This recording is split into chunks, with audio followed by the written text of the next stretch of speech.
Sure. I don't know if I've ever streamed my screen before, but can they double hear you? Like if I hear you in my ear and I'm streaming my screen, which then has you in my ear, and then you talk. Oh, okay. Just check.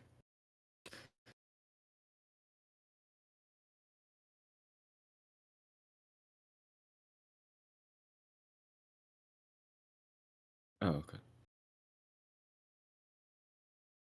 Okay. Okay, cool. Yeah, I've headphones in, so just wanted to make sure. Okay, cool.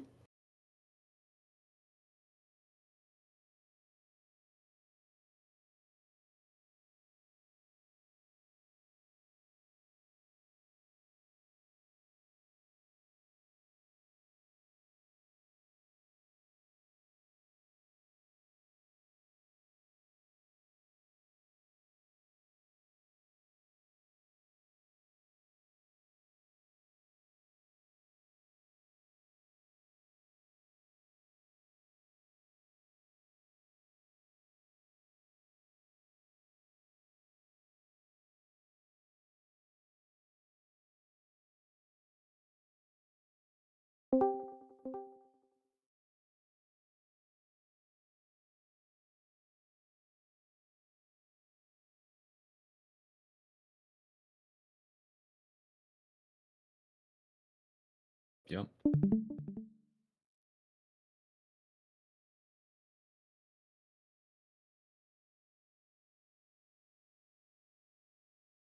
We're looking at honestly how I would break down props from the very basic and eventually to the more complex. I thought I'd start with showing the stuff I've done for FRA on 5K, um, and then building out from there into making my own, hypothetical weapon inspired by the SCP universe.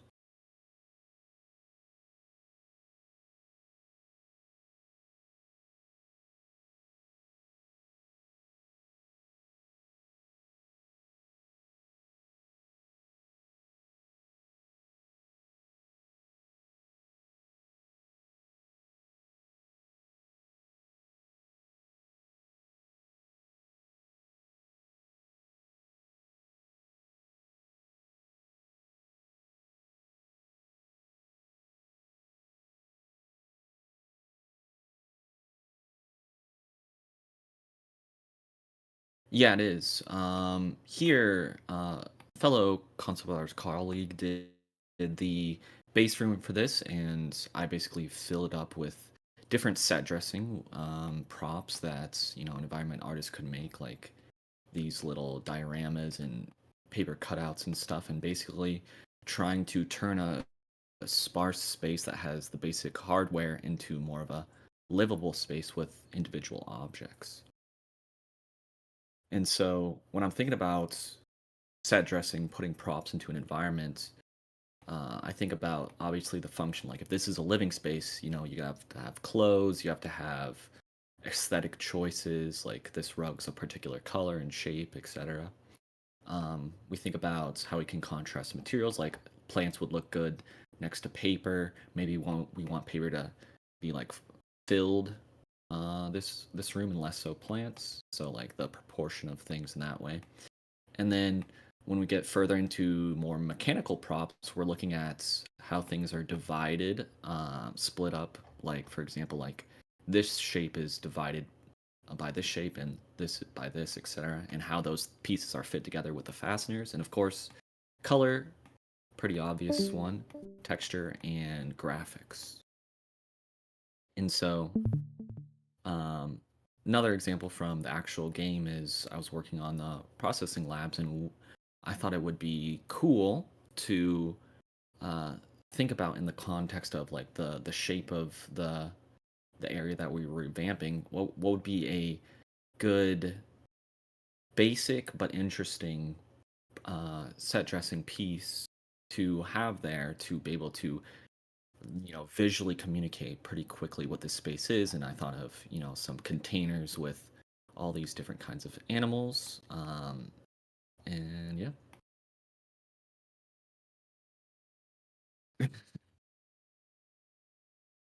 Yeah, yeah, for sure. And so, because the processing labs is where a lot of the wildlife from around the facility are, placing those outside animals inside kind of puts them, paints them in a different light, and without even showing the outside as much, we can bring it within.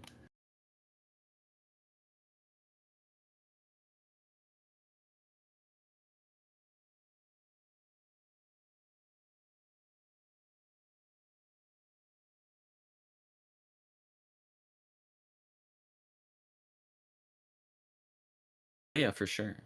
I And just realized go on. something. I had my stupid What's mic up? auxiliary mic turned off this entire time. So Oh, hopefully people, what you call it, the Discord were probably hearing me, but not on YouTube. So oh, you live and learn. Not the end of the world. But just to reiterate for the YouTube audience, we are here with prop artist David Chapura, who is showing off some of his artwork, his philosophy of design. If you have any questions for him, please share them, and I will ask. But we also like to have him to walk through this process. So again, if you have questions, please, and I will get them to David. So anyone please give your questions in the chat. yeah. And if I'm, I'll try and take pauses, but if you have a pertinent question to what I'm talking about, feel free to cut me off, and then yeah, we'll get to it. All right. So you were talking about mechanical designs. Do you typically work Yes. in 3D, or what is your process for building mechanical props? Yeah, so here's a good example from my own work.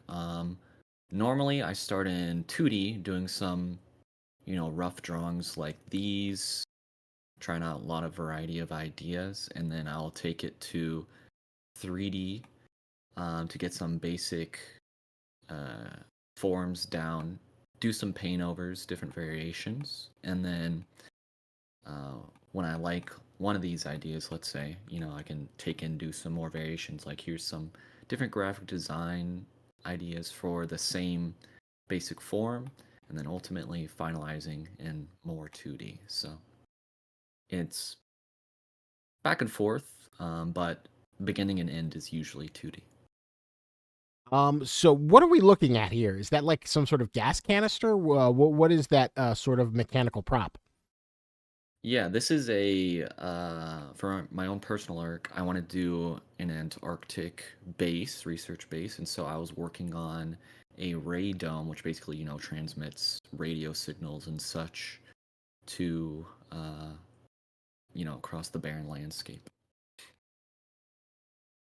So here's like some Antarctic folks, and it raises and lowers, if the wind gets too high velocity. Cool. So is that for the Antarctic map to be used in the future, or is that? No, this was. I think this might have been part of the reason why I was hired, but this is my own personal work that I did, to develop my skills further. Oh, nice. So this is like something because I know that there's some work you can't show yet. So it's nice that so I guess Yes. while I sort of before we start you drawing a prop from scratch, I would love to hear your background. How did you get into art? What was your sort of formal training? Have you worked in the game space or films? Yeah, so honestly, I just grew up liking drawing and art in general, and I knew pretty early on that that's what I wanted to do professionally. I also liked games, very young as well, but I didn't really connect the two very much until I got into, thinking about college during high school. And so I went into college, got a bachelor's degree in illustration, which is adjacent to concept art, but helped me develop, some of the skills of light and shadow, composition, et cetera, that is helpful for concept art as well. And then after that, pursuing illustration in video games and then concept art in video games. And so I've been working in the industry for 5 or 6 years now. Oh, cool. What Yeah. other video games have you worked on outside of Affray? Um, I did a tiny bit on Valorant, not too much. I worked Oh, on that's a really great credit. What did you do on Valorant? I can't talk about it too much extensively, but cosmetics for the guns and stuff for a very short amount of time, but uh yeah, gun skins. Oh, awesome. Are they not out yet, or is like the NDA Uh so like tight-lipped that you can't talk about it even if it is out? I wouldn't be able to say as well. When people do cosmetics for, especially a large company like that, like a lot of ideas go into just one finalized skin. So don't even know if, one of my choices made it to the final cut, because they have a lot of great artists. So you might even get selected from Uh, your variations. so losing sanity has an interesting question. How many of your ideas have been shot down? Do you find development side of game design to be limiting and restrictive? Bro made the dragon gun. No, I think funnily I was mentored by one of the guys that worked on that dragon gun. Personally, not a big fan of the dragon gun, but they were kind of trying to push the envelope with that, so that was cool in that regard. But um, restrictive in how many ideas shot down. You might go through, 10 different ideas and only one of those gets chosen, or ultimately they decide to scrap it anyway because plans change. So it does work on your ego a bit to, you know, be able to accept when ultimately things don't go well when you put the time and effort into it. But it's more about the process than it is the final product ultimately. Is there any idea that you were like really invested in 5K or Mortis 405th asks, "Hi, I have a question. When we become character cosmetics, Mortis, I will say character customization is coming very, very soon. I cannot say much more. I had an interesting brief today where I learned a lot of details about what's coming in the 0.15 patch. But I can't say when, but I will say it's going to be addressed it's going to be addressed soon. So look forward to that and get excited. Um, and the Mortis also asks, so we could design our own character, which become or something. I don't know if you could build your own character, but you will be able to customize details of your character. So look forward to that. And that brings up an interesting question. What goes into your when you're designing character customizations like gun props and gun skins? Because I assume that's a huge part of concept art nowadays with like live service games, and Yeah. the Valorant is an incredible credit to have.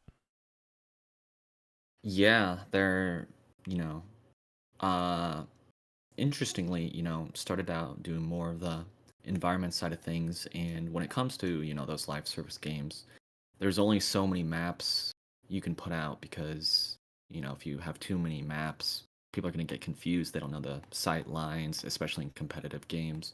People will be kind of annoyed at too much variety there. But for gun designs, and character design, skins, it's like each player wants their own thing, so there's like an infinite variety you can have there, that the players can enjoy. So definitely a large part of concept art nowadays is dedicated towards those.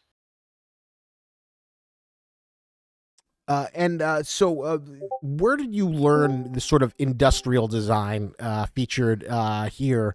I guess, like, what artists do you look for? Ooh, that's a good question. I honestly started by looking at a lot of Apex Legends artists. I was taught by a guy named Aaron Pennell, I think his last name is, but he's really good. A lot of the Apex people do really great, kind of modern, futuristic sci-fi. But a lot of it, it didn't really come naturally, to be honest with you. Hard surface stuff. I had to literally stare at photos of buildings and be like, how the heck is each of these little rivets put together, to really start integrating that into how I do stuff. Because to me, it just didn't come intuitively or naturally to build stuff visually if I didn't know how it was actually built. So a little bit of games inspired me, and a little bit of real life for sure. And so I guess how much research goes into when you're designing a prop? Do you go to Pinterest and get like a sort of mood board, or do you just draw from memory and instinct? So I would say when I've wanted to fail, I would do the second thing. But when I've wanted to succeed, I would do the first. And so, like for example, like right now, this is my basic mood board for the game, for the gun I'm gonna design today. But this is a very curtailed inclusion of reference images I would include, but it could go even bigger than that if this is gonna be a more expansive project. Well, we did have an interesting. So, what I would love to do is maybe have two or three ideas for like the gun you're going to draw for us tonight, and then we can put them to a poll for you, the community. Typically, I guess, how long do you think it takes you to sketch a gun, if you had to guess? Put it basic of basic. Maybe 30 minutes for one design. Hour for hour and a half for three. All right, so cool. So maybe we can get like one or two designs here. But I love this reference. We also have a suggestion. Can you draw a banana gun? Justice for 2761. That is one of the suggestions. I will be abstaining. I will veto that. But maybe you can ask someone who's better at bananas. What university did you train at again for art? It was Memphis College of Art. And the Memphis College of Art did not school you on the incredible art of drawing bananas? Correct. That is very true. What is our education system coming to? Bananas are the cornerstone foundation of comedy. Ugh. Society will never thrive without comedy. But all right, so we will not be getting a banana gun. But we also have a nice comment from Wordits501st. Yeah, I play this game since it's out on Steam and must say you do the right thing for the game and bring nice updates, maps, weapons, and so much more. Thank you. And Theric asks, is the plan to make no realistic skins to the guns, or do you want to keep the game as real as possible but still fun? That is more of probably a better question for Trey. But I think the feeling is that they want to keep it realistic. But David, what is your opinion about like your personal philosophy, as well as what you think a phrase is towards like gun customization and gun skins and designing guns? Because I feel like authenticity is what a phrase strives for. Yeah, I would say, generally speaking, the philosophy so far has been, make it realistic as we possibly can in the gun department, and then, let the story unfold as it would. And I honestly think that's pretty good philosophy. I say keep to tradition, and the exercise I'm doing today of making my own more sci-fi related gun is being like, oh, here's an idea for fun if we were to branch out a little bit, because I think that could be a cool opportunity to be able to harness some of the SCP technology as a mobile weapon, what your gun is. Awesome. So it looks like we're going to get some maybe hi-fi sci-fi, which we may not necessarily see in the game, but it seems like that is what David would like to do when being unleashed to have his creativity go forward. So give me 2 or 3 things that you would be interested in drawing, and I will create a poll for our YouTube and Discord audience. And also, I would like to make another special announcement. Fray Interactive is so close to having 2 20,000 2,000 YouTube subscribers. I'm going to assume everyone watching this in the Discord or on YouTube is probably already a subscriber. But if you are not, help us get over to 2,000. Use an alternate YouTube account. Help us push back so we can celebrate another milestone. So please, SCP-5K, get us a Fray Interactive to push us over that threshold. I hope you can make it happen. Let's see us go past to it. All right, so David, what guns are we looking to make today, or what gun props? So, yeah, I had using the same SCP. I guess I'll describe that pretty quickly so people will know the context. I think the two options are okay. Okay. So SCP-938 is a predatory electrical entity. It makes the lights flash on and off, alarms go off, etc. And then if you ever interact with it, like the light switch, it'll electrocute you and kill you. And so ultimately, it's kind of creepy in the sense that it sometimes, chases individuals down and like basically is like, oh, let's hope, you fall prey to my little trick and you die. And so ultimately, Foundation stored it safely, but now we're going to harness it to be able to make our own weapon of sorts. And so some of the features are here, but the two kinds of ways we can harness it are this. One way is a very direct, we shoot some AoE, electricity at them. Or maybe this will be 3. Okay, AoE electricity is 1. 2 is more of a, standard semi-automatic, more of a individual beam of electricity. Or 3 is more of a covert way of doing things where, say you're in the facility, you want to take out some guards without them knowing, you could fire the gun at like a metal electrical box and they'd try and check out like, oh, why are the lights, not working properly? Why are they flashing on and off? They go check it and then they die when they, press the light switch. So 3 options: AoE, single fire, or sneaky. Very nice. All right, so what's the other thing you're considering? Oh, that's the SCP I want to use. It's just like 3 ways in which all right, so the gun could be. All right, never mind. So that is what you prepped for. We are going to start drawing SCP-938. Let us see what this electrical gun looks like. Let us see David at work. You are seeing professional talent that worked at Valorant, talent that managed to actually be at one of the most sought after video game companies, one of the most successful developers of the modern era, and he is here for you tonight to show his world-class talent on display, how to create an electrical firing gun. Yeah, you exaggerate a little bit, but pretty much.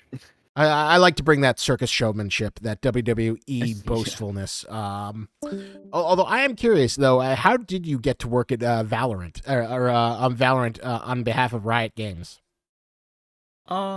It was just, I think I participated in a ArtStation challenge sort of thing and made some gun designs that I think caught somebody's eye at a, third-party studio, and then they were working on Valorant, so. Oh, that's interesting. So it was like a subcontractor that produces stuff for Valorant versus, but I mean, it's still really cool and interesting to hear how these things work. Yes, yeah, for sure. A lot of big companies, once the initial game is off the tracks, they work with other people to do like supplementary designs because, with millions of players, sometimes your internal team isn't enough, to do it all. All right, so let's see in practice.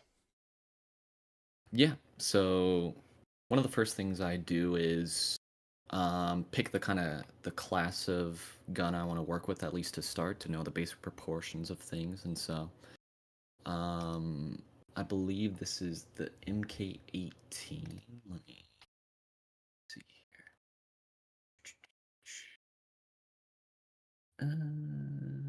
let's see. Yes, MK18. And so from here, I can abstract a little bit, but the basic silhouette we'll keep for now and then build off that. So when I'm looking at these references, like this one is very sci-fi, but kind of retro sci-fi because it's, a Tesla coil gun. We're going to harness the SCP's power, so we're going to have to store that somehow, and then we're going to have to be able to reload somehow. So thinking about the basic functions of the gun from there. So for this AoE one, definitely going to have, a wider barrel compared to the other two. And yeah, feel free to let me answer any questions if they come up in the chat. Of course, we have a few other questions, but I will let you get to work. So, Fairlick asks, any plan to add any more safe SCPs? SCP-999, for an example. I think the last time Trey Bishop said that there's a chance of that. I don't want to confirm anything, just because I don't want the Foundation to put me in D class for leaking classified intel. That will remain to be seen, but I know it is being discussed. I cannot say if it is SCP-999. But there is a chance. I know Dave's in the game, and Dave has a good chance of having some friends coming in. If we reach 200K, will you leak a never-before-seen SCP? If you can get us 200K subs, you know what? If you make that happen, I will. I think I can arrange to have a community event where I will twist Kyle Fitzpatrick's arm to design a fresh SCP that may enter in the game. But remember, you got to get us 200K subs. So get on it. Tell all your friends to subscribe, watch us on repeat, treat us like Mr. Beast. 20K? Probably not. You said 200K. You said 200K. With 200K, you get a big reward. For 20K, you get eternal appreciation and maybe a little confetti. Yeah, these people are asking for the world over here. I hope Better Afraid reaches 100K subscribers. I hope so too. I certainly hope we hit 100K subscribers. But to do that, we got to produce more cinematics. More cinematics will come. Unfortunately, I do not have the ability to snap a finger and have those come every day. But more will come. We do have a question here, just a general question. But do the devs, artists, designers get nervous while streaming? David? I would say maybe a little bit, in the sense of, I hope what I'm saying is communicated pretty clearly and, we have enough time to do it because, drawing under the gun to a high level, usually we take a lot more time to do these sort of things. So I would say a little bit. And just for some behind the scenes info, I will say a lot of the people I bring on are always really nervous. They somehow think that the worst thing is going to happen on live stream, but then when they actually do it, they find it's a nice chill experience. It's they get to feel like they're being interviewed on a podcast. They've learned that you, the audience, ask interesting questions and have fun. And then they learn it's not so bad. Yeah, they learn the love of forklifts and banana guns. And then they learn that, you know what, maybe it's not so scary. But it to me, it's kind of like jumping in a pool. You never really want to jump in a pool at first because your body's resistant to the cold water. But once you get in, you acclimate it. But there's always that fear of jumping in. True. Aspect asks, obviously story comes first, but curious, will the operator have future customization or some skill gadgets such as the GTFO kind of does? Ooh, that's a really, really good question. I don't know if there's a perk system in works. It might be out of the scope of the game right now. You don't want to outlaw anything. I know that they have a lot of room for the DLC for considerations like that. And who knows, you could see something like that once the multiplayer gets expanded a little bit, the PvP. But as of right now, no comment. Yeah. Basically, to communicate a little bit of the process right now. Um, to be able to, properly do a gun design, a lot of the times you can't just stick with, a basic 2D silhouette like this. You have to go into, the first person perspective because it is a first person shooter. And so being able to grab a screenshot from in game and then take that outside to be able to draw over it is a good way to uh, think about like the key elements of the gun. For example, with this one, I'm not sure I want a regular magazine because we're not really using bullets. We're using electricity, so maybe something popping off the side might be a good uh, point to be able to reload instead of the traditional magazine. Ooh. Uh, Another question from Losing Sanity. Will you ever get generated missions? What do you mean losing sanity? Like, more missions or like randomly generated missions that are, uh, kind of like generated from assets? Oh, RNG. All right. You know what? I can say this. One idea I want to pitch, but this is not confirmed. This does not mean it's happening. Does not mean it makes sense for the scope of SCP 5K. This is just me spitballing. Would be like Yeah. some sort of RNG mode, like a roguelike, where you create a new SCP and then you use the assets and you fight in randomly generated things and you can get power ups to like make your weapon shoot faster. I think that would be really cool. But I can't say no. It is not confirmed. It is not confirmed. Nothing about this is confirmed. This is just me spitballing. Just read this right here. This is all educational and fun. Yeah. I think something like that would be really cool. But like, I'm not Al Barney. I'm not Trey. I am merely the mascot of this game that wants it to succeed and make $1 billion. So I can't demand say go and make that right now. But I think something like that would be really cool. But nothing is confirmed. That's just me spitballing. And while I'm spitballing, Godzilla would be awesome in the game to fight, like you do in Call of Duty. And I also think we should have King Kong, a level where King Kong's arm goes into Area 12, and he like kind of grabs at you, and you got to like avoid King Kong's arm. I also think that would be really cool. But obviously, I do not have the connections with. Legendary Pictures and the ability to get the licensing to have the King Kong arm, and I'm sure Bowman would hate that from a creative standpoint. Probably. New merch, please. Take my money. It's funny you should mention that. We are working on new merch. I'm waiting to get some designs. And then what I think we were going to do is we're going to hold a poll so you can decide on what t-shirts you like. But yeah, we do want to add new additional merch. So keep a lookout for that in the future. So what is going on with this laser gun you are drawing right now? It seems like a wonderful mix of like kind of a more practical gun, but then it's got the cool fusion coil.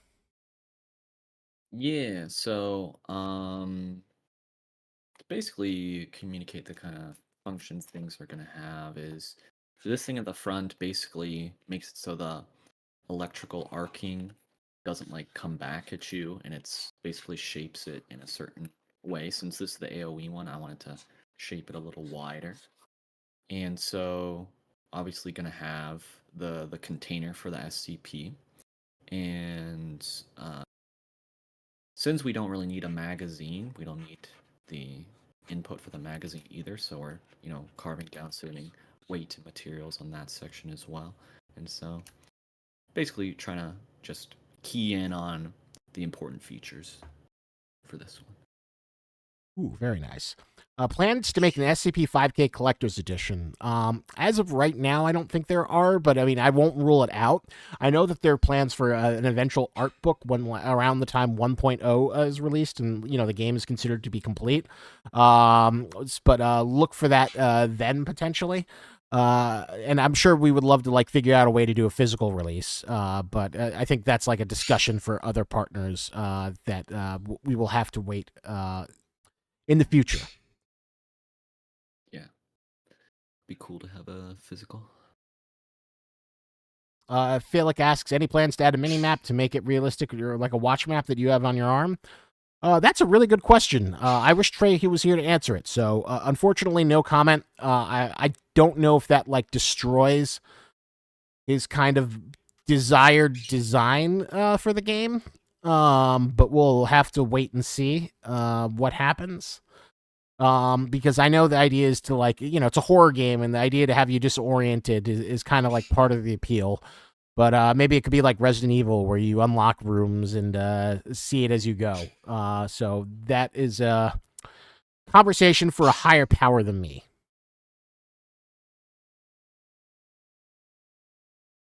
It's usually the answer. Usually the answer in universe as well. When is the next Albarni and Bishop stream? Great question. Whenever they say that they're interested or available, I can't force them. I'd imagine maybe whenever the next devlog is ready to go, or whenever the next trailer is ready to go. Typically, it's great to have them when there's like a big drop. So whenever one of those things are finished, that is when you could probably have a chance to expect them. So I'll say this much: when that happens, then it's kind of like the update. The next update is like maybe 5% or like 85 to 90% ready to drop. So that's when I would expect it, but I can't give you a date yet. But I will say that when I'm announcing a new big devlog, I didn't do like a at all for the recent devlog that just dropped because it's only 2 minutes, and I feel like. As much as I love watching premieres with you, I feel like 2 minutes isn't really worth it. It's kind of anticlimactic. Wow. I mean, come on. If you're having like, would you invite everyone over for a party to your place, David? And then just it's after turn on it's be like, hey everyone, come on, let's go watch the new Deadpool trailer. Oh wow, that was fun. All right, get out of here. That would be very funny though. So yeah, credit for that. Even if it's not everything they expected it to be. So.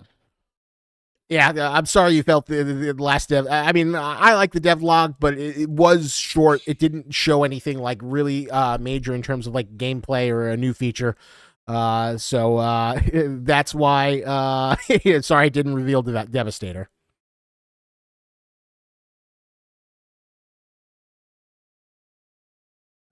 Cash at. Although I am talking a lot. But this is David's show. So if you please have questions about art and prop design, I will still answer questions, but I would love for you guys to be asking about this wonderful weapon that Dave is creating right now, this wonderful, cool lightning gun. And Aspect Gas future mod support, this game would be insanely good with that possibility too. Yes, there are plans for mod support in the future. The Steam Workshop, I think, it has to be 1.0 to like do that effectively without breaking anything. But yes, there is plans for mod support, and then you can go destroy the game with lightning guns and clown suits and anime girls and all your insanity. Yeah, then you can have the insane skins you want. But yeah, if anybody has questions about concept art in general or art in general as well, feel free. Let your artist flag fly. Please ask questions about art. Bananazilla mission. You know what? If we get, I'll tell you how we can get Bananazilla. Here's the plan. We get a forklift a company to give Affray $5 million. And then once Affray has $5 million, they can put it in the Bananazilla. So you got to get. So next week, Monday, find all the forklift companies, and tell them that you love forklifts, you love SCP-5K, and you want to drive a forklift in SCP-5K. Sponsor this game and give them lots of money so they can put your forklift in. Then maybe that could happen.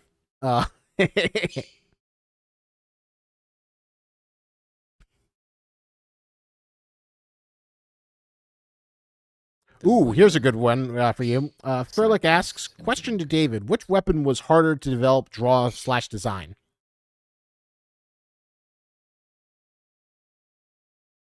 Uh, between what weapons?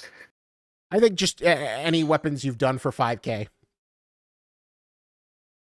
Oh, Or he says, or in I've not general, it could just be a designed. prop. That's a good question. Very good question. Hmm. What is difficult to design prop wise? That's a thinker right there.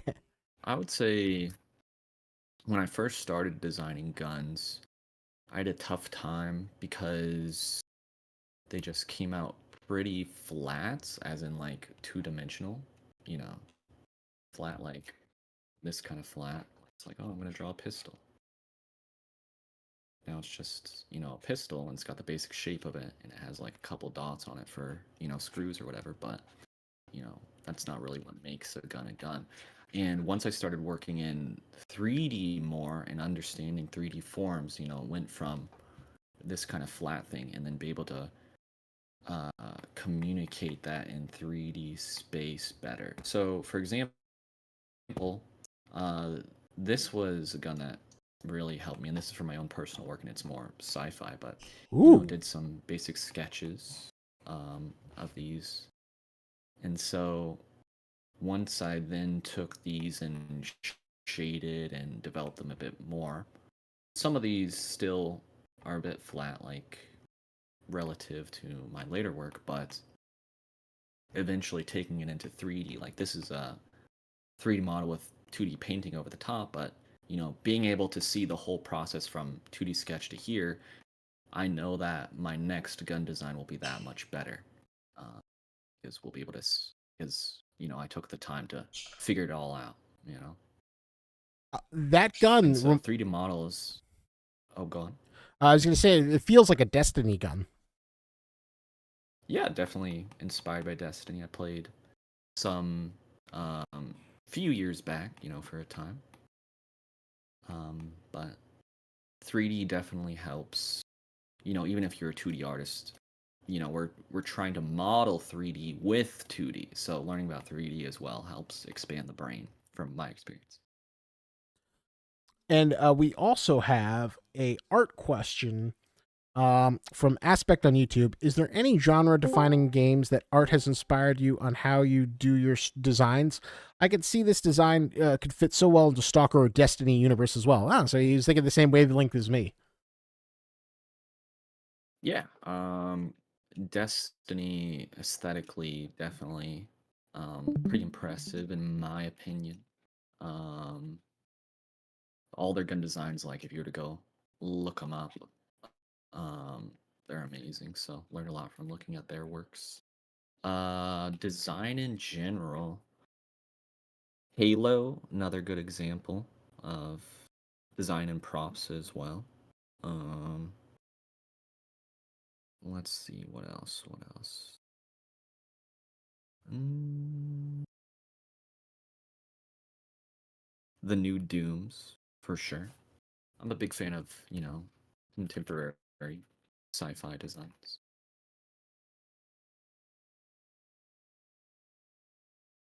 Genesis asks, when is the inevitable collab with Northwood, creator of SL and Affray? I guess whenever Northwood reaches out to us, or we reach out to them. Although I think we're so busy trying to get 5K moving that they'd have to kind of reach out to us first. So they are also welcome.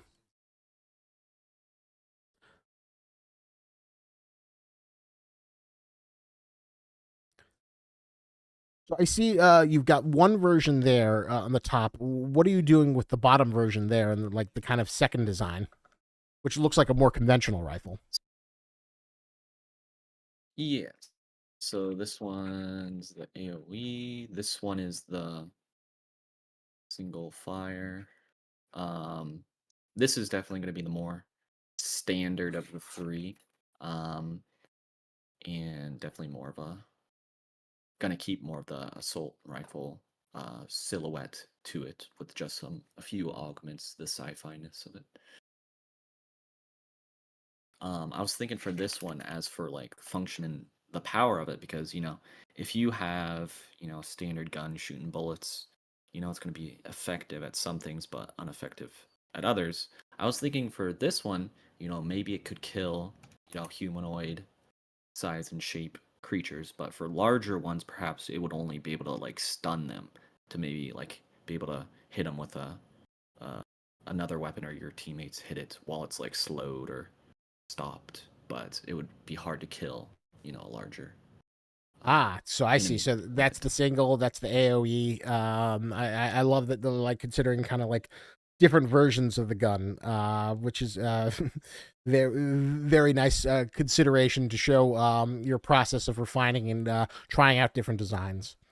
Uh, Axo asks, Yeah, what would you make if you were told to design a Bananazilla gun? Um, I people really would want to. say I veto that proposal. You were so. People want the banana gun. It's a loud minority. They are fighting hard. All right, so David is morally opposed. The banana gun goes against every grain of his instinct as a artiste. Yep. Oh, and losing sanity also asks, when is Dave returning? Great question. Um, I would say probably maybe before the game launches, before 1.0. Maybe then you'll see Dave again. So look for him there. I can't say exactly when. Right now, live. Are you gonna bring Dave back to life? Oh, I Yep. see. Losing sanity wants him for the achievement. Ah, hmm The ulterior motive. Afraid Eagle says some MRI gradient coil looking stuff might go well along with the shroud for reference. Hyperfine portable MRI also has a cool copper electric fan thing out in high too.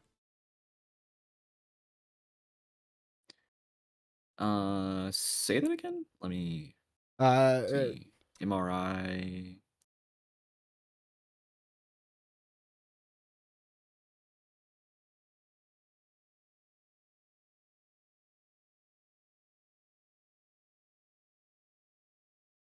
that's some artist lingo that I'm maybe not the most familiar with, but some MRI gradient coil looking stuff might go well along with the shroud or for reference. Oh,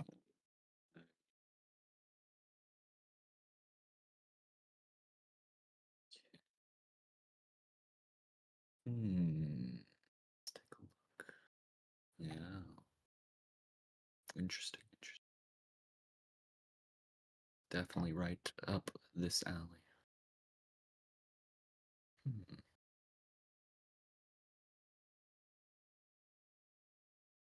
Yeah. For the kind of function we're looking for, with this, with the coiling, um, especially with if we want to keep the same, uh, how the player would hold this weapon, we do need a shroud here, so it kind of limits, the visual impact of the coil itself because it's blocked a little bit. But hmm, we can always bring, the aesthetic of the coils into the shroud itself as well. Um, or, it'll peek through the little cutouts.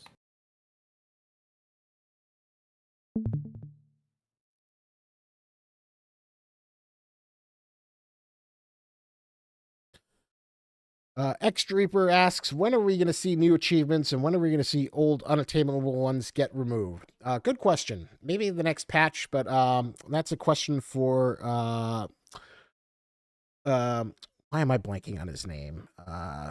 The game director Trey Bishop when he gets the chance. Yep, yep.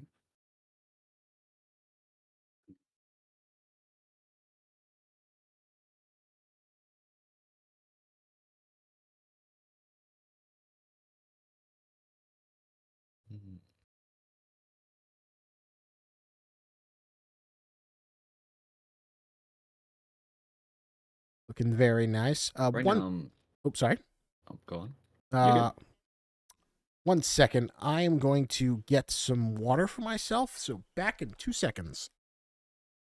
Cool. I'll talk to myself.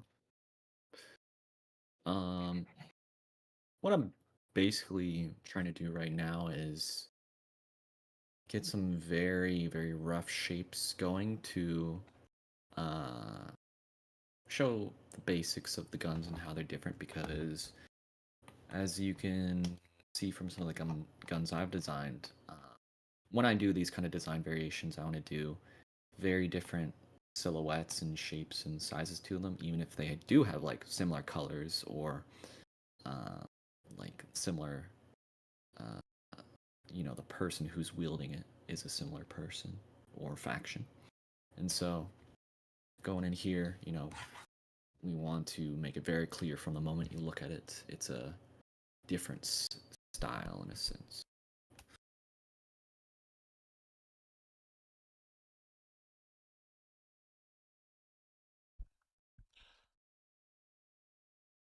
And I return. So what are we All right. looking at for this third design? The first one is single fire. The first one is AOE. The second one is single fire. What are we going to see in the third? This is the more covert one that you can use to shoot at, a piece of metal or electrical equipment and lure, say a guard to go touch it, and then that kills them. So definitely a more covert spy, you know, uh, kind of weapon compared to the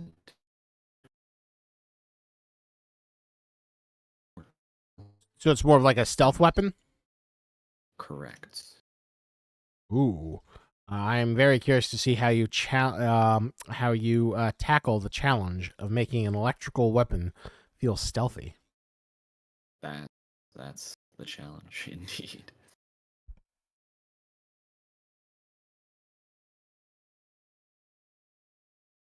Genesis asks, I know we're focusing on new encounters for 14.1 and 15 throughout the chapter. Could we get a 173 meeting in chapter 2? Ooh, good question. I cannot comment on what is being changed for 15. Could be in the realm of possibility, but the designers are figuring out what they want to do. So you will just have to wait and see if 173 comes for a very scary surprise.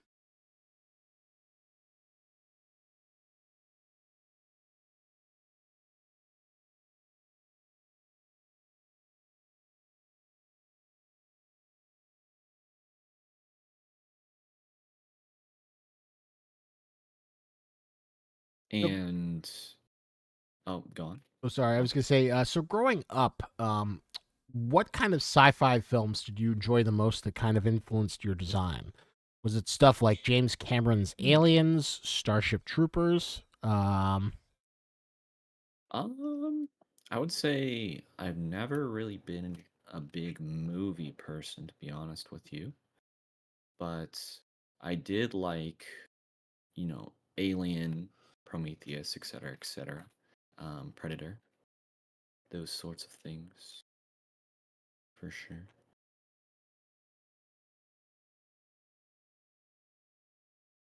Oh, so you like Prometheus's design? Very bold choice considering how controversial that movie is. Yeah, I honestly think, it has its flaws, but um, as far as, environment, uh, aesthetic, etc. goes, I thought it was really well done. And I guess themes, there were some plot and character related things that were interesting, but it's a similar thing can be said for Star Wars. You know, Well, I will say Prometheus did have some fantastic sci-fi design, and a lot of the props and weapons and ships were just great aesthetically. I was not the biggest fan. I wanted to love that movie because I'm a big Alien fan, and the idea of like Ridley Scott doing a prequel to it. But I think going to the planet of the magical giant white monolith people where the black goo turns people into random things, was not the answer to Alien I was looking for. Yeah, it definitely gave something else to the viewers. But Interesting question. Bro thinks he's getting into college. I believe in you, my puffy boy, my puffy babe. Well, don't need to go to college to do game development. What is your opinion on that, David? Do you feel like you have to have a college background to get in the game, or do you think it's better to be self-taught? Because I have heard stories of people. Like one of my favorite ones was there was this kid who made a 10,000 or spent 10,000 hours making like a 25-hour gameplay Skyrim mod, and because it was such an impressive endeavor and it featured voice acting, that got him a job as a quest designer for Bungie for mm, Destiny. interesting. On the education question, I think, you know, I got a college degree, but before that, I was just drawing every day my own thing. So in that sense, I was self-educated, and even after college, I'm self-educated in the sense I'm learning something new every day. So I think I have a perspective on both, and I would say it really depends on the college. If you do go to college, you want to go into a college that is very, very, very, very good at the specific thing you want to do, and who has connections to the very specific thing you want to do. Um, and finding that college might be hard when you're at the start of your education journey, because the person who knows the least is that person. So how would you know which place to go? But that's also the issue with self-education, where you don't know what you don't know. And so how do you know that tutorial you're watching is actually a good way to do things? Or how do you know the way you're learning now is, any good at all? And so it's a tough problem no matter where you go. Um, I have gained a lot from uh, online concept art courses with, people who have been in the industry for quite a few years. Maybe that's where I've learned the most. It's a, 8 week, 10 week semester long online course. And if you want to know concept art, I think overall that might be the best path, uh, because it has, the best of both worlds in a sense. It's a very enlightened view. Uh, Thanks. Cruising Sanity asks, will we see other boss fights aside from the Devastator, and will stealth be properly implemented? Stealth fight would be against those concrete MTF blade arm guys. Um, I can't say if there's going to be another boss fight outside of the Devastator thing that's been leaked. I will say I did have some briefing on stealth and what plans are to implement it. And there's some very potentially cool stuff that I cannot reveal just because I have to not be put into D class. So there is talk about stuff coming. So that is very exciting. So look forward to learning more. And yeah, I cannot wait to the point where we can show it to you or talk.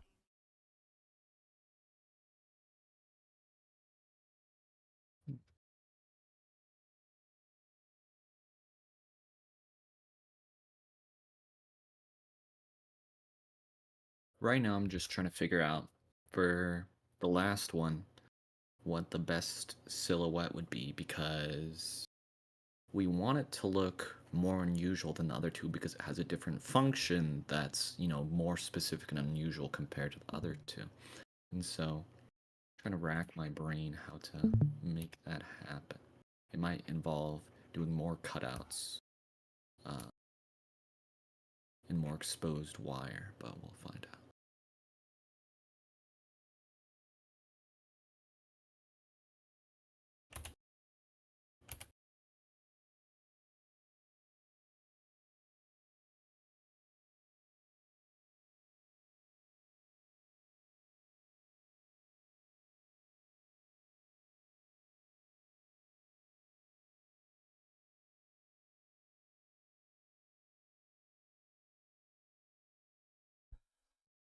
Genesis says, turning an SCP into a weapon is a very Chaos Insurgency thing to do. Could this potentially be lore-wise designs? The Chaos Insurgency is coming up with the concepts to weaponize SCP-938. Possibly. That is a possibility. I will encourage you, if you'd like to write lore and a story about how that is happening in the 5K universe, I would highly recommend that. There has been talks of trying to create a space to have like a SCP articles that are unique to the Frey universe. Nothing official yet, but if you want to take a crack at coming up with lore for that, then I am not going to stop you. If you want to create a fake article or a SCP style article where that storyline is discussed. So what are we seeing now? Yeah. It seems like you finished the side sketches. Now you're doing a first person perspective. Yes and no. So one of the issues I was having was in my side sketches, I was trying to figure out a way to make our selling point, which is the SCP itself, more apparent, and make the gun more unusual, obviously, by making the silhouette differently. One of those things about difference between 2D and 3D is, for example, if I wanted to have, say, a magazine in the gun that looks more like this thing here, how that translates to two dimensions is just, a circle like this.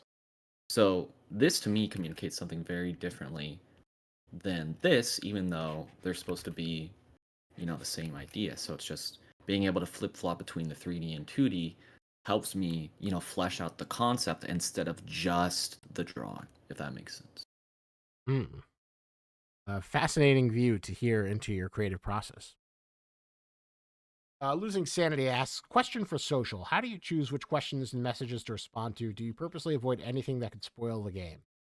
Generally, I prioritize things that are relevant to the artist because I want them to get the most screen time and share their perspective.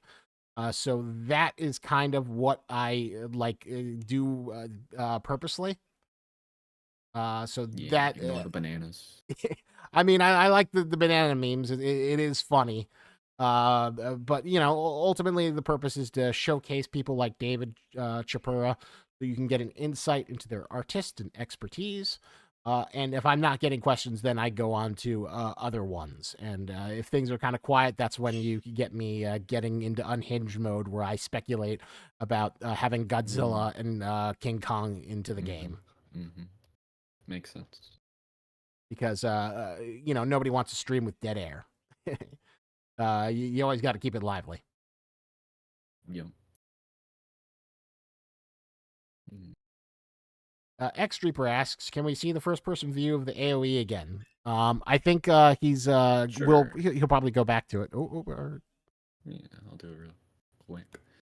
This is just a rough idea, but one of the reasons why, I'm considering this big array at the front is with an AoE gun, uh, you don't really need a scope. And if this was here and this was supposed to be a sniper, you would not be able to see down the barrel. And so that would kind of defeat the purpose. But with this, if the enemies are like this wide around you, you'll be fine, because it's very widespread. No need to be very precise in your aim.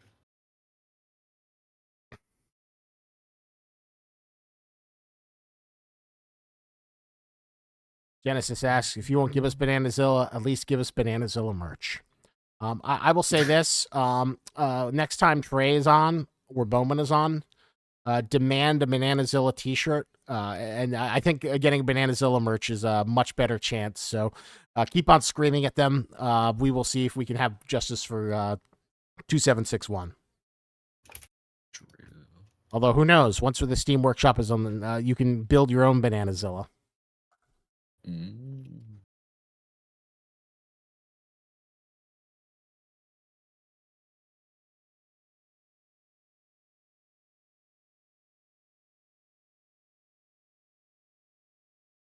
I think maybe having a supporting arm here might be a good choice because, this might be a little front heavy. and it kind of gives us something to connect this part. Feels kind of like something's missing since we don't have a magazine, and so two birds with one stone, perhaps, to make it look better. And I don't foresee like an arm slipping through here since our hand's gonna be here and it's going around it.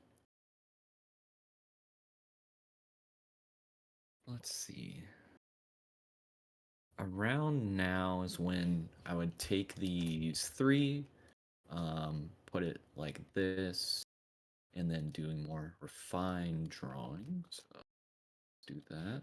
How much time? It's been about an hour, so you know. How are you feeling? Usually at the hour mark, I always like to check in to see how the talent is doing. Well, I don't know if you should call me talent, but doing pretty well. Pretty well indeed. All right, fantastic.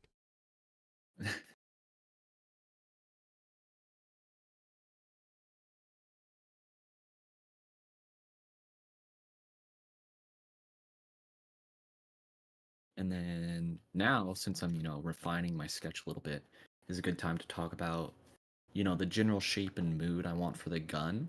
For example, do I want rounded edges or do I want more sharp edges like a standard military gun might have, like these sharp angles? And depending on, uh, you know, future sci-fi, like far future or near future, is this made out of uh, already used materials and repurposed, or is this like custom made? Those are the kind of decisions that are going to shine in this step.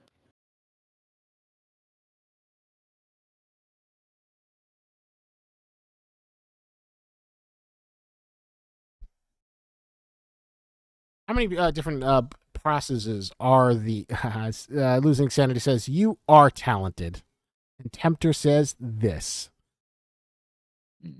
Yeah, that guy sounds like my mom.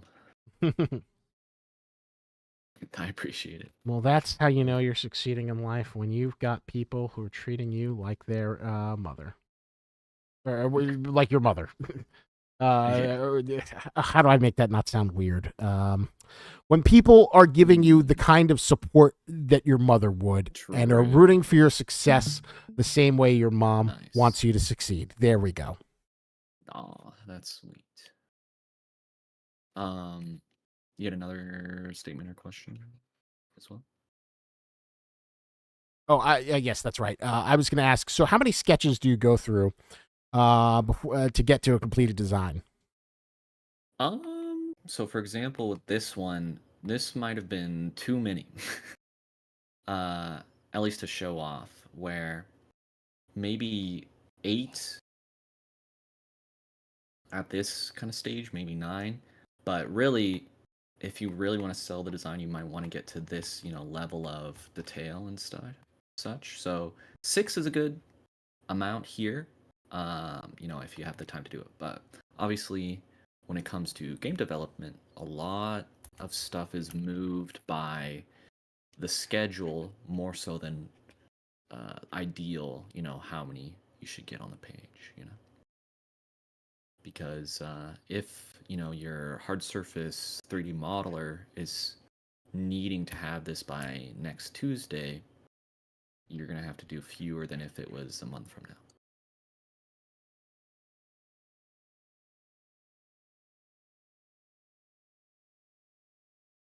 Can I ask a question for the chat? Oh, yeah, of course. All right, chat, tell me your favorite games right now. Ooh, all right, chat. Now, this is a first. You have been proposed a question. Wow. What are your favorite games? Gomes says SCP 5K, Trust. Love to hear that. Oh. Losing Sanity says Deep Rock Galactic. YouTube, I want to see your favorite games. Let us know, what are you playing right now? What is your favorite game? Right now, I'm personally starting to play Starfield, and I'm going to get into Baldur's Gate 3 maybe tonight. But one thing that, yes, Rock and Stone. One thing that I have a lot of difficulty though is like in games where you have Half-Life. Yes, another one from Axo. 5K, Generational Zero, Terraria, Ark, Survival Evolved, Social Rocket Stoned. Interesting. A variety. Sensei. And Starchy says story campaign in Hollow Earth. Yes, the Hollow Earth expansion will come as soon as we get into the MonsterVerse, the collab. Go call Legendary Pictures and Toho and make it happen, and then we'll see. Okay. Rocket Stone. Oh, now we got CB, Minecraft, SL, D&D, Yomi Hustle, and Among Us. Another Half-Life. Half-Life is king. And Abiotic Factor. And SCP-SL. Oh my god. And Ultra Kill. Oh, such a great variety of gamings. Yeah. Dreeper says, who plays Among Us in 2024? Apparently, this gentleman, Genesis, Among Us is still very popular. Apparently. David, what games do you play? That's a very good question. Right now, I'm playing a bit of Overwatch 2. I think that game does a good job of having different roles that are fun to do, even though they're, so different. Like if you want to aim, lots of good aim characters. If you want to do less aiming, there's support characters. If you want to just walk forward, there's tanks. So I think it does a good job of being fun for all types of playstyles.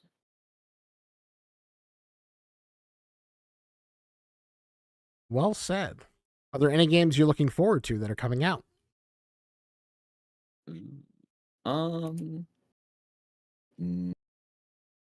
I never played the first one, but I watched a lot of streams of people playing Death Stranding, so I'm interested seeing where it goes from here because I'm not sure what tale needs to be told. Because it was a little definitive in my opinion, but we'll see. Are you looking forward to Death Stranding too? Yeah, that's what I'm talking about. I cannot believe I kind of love that Hideo Kojima exists. I've been a long fan. Did you like that trailer with the whatchamacallit, the dummy that gets attached to like Norman Reedus? Yeah. That's one of the things, that's we gotta figure out. That makes you intrigued about what's about to happen. Like, what is this? Yeah, and then Troy Baker returns as Higgs, and he battles with like an electrical guitar. Yeah, it's a little wild. I don't know if I like the electrical guitar as much as the puppet, but the puppet is fantastic. I love that puppet. But yeah, there's just nobody who can like push the envelope in terms of like how much big budget insanity you can get as much as Kojima. For sure. SCP Reborn, currently a tech demo. Chad, we got some praise for SCP Fragmented Minds. Their version of SCP-173-Z, which is the Chad. It looks like a stone golem. Very interesting design.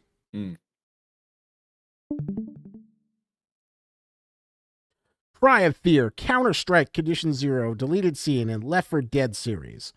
All great selections. I wonder if anyone here likes the World War Z games, since I know that feels like right now the current biggest successor to Left 4 Dead. I know it's famous for having lots of zombies.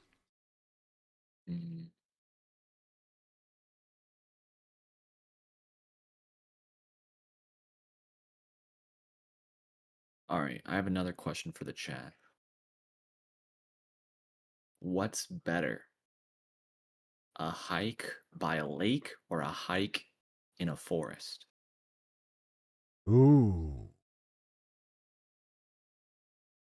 I love this. Forest. We got forest, lake, hike in a forest, lake. Lake. Both. Forest. Pretty Lake. split. I thought Forest was gonna win. Lake. But Forest. Oh my God. okay. Forest. Forest on YouTube. Lake. Okay. All right. We are gonna like put this into a definitive poll. I'm gonna create a poll. Oh no, it's hardcore now. Which do We're going you to want official. to take a hike in? Forest or lake? Forest.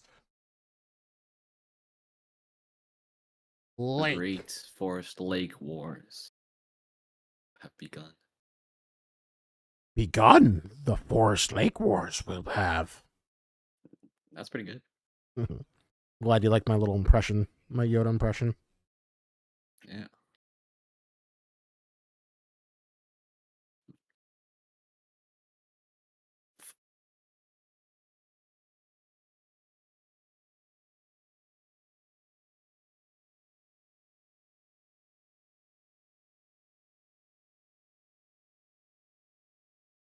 All right, let's see what people vote. Vote. Who's gonna win? Who are you gonna pick? It will be the forest or the lake. It will remain to be seen. 80% on forest on YouTube. On the Discord, we are seeing forest is winning. Forest. Temptor suggests How much? hike in a lake. Yes, hike in a lake. I mean, I assume that's possible. That's something you can do if you wear a swimsuit or like a diving suit or something. You can actually hike in the lake. Maybe you can drive. You can get one of those cars that like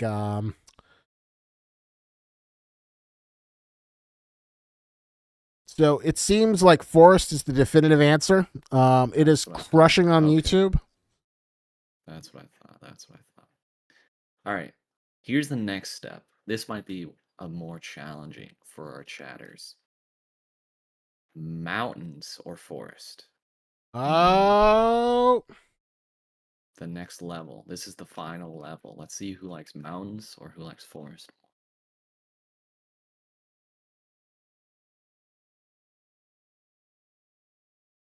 I'm getting so distracted with asking questions. You're getting a little bit of a power trip. It's fun, isn't it? I'm the one who asks questions. What am I, Batman? No, I don't know. It almost sounds like a Walter White quote. I'm the one who answers questions.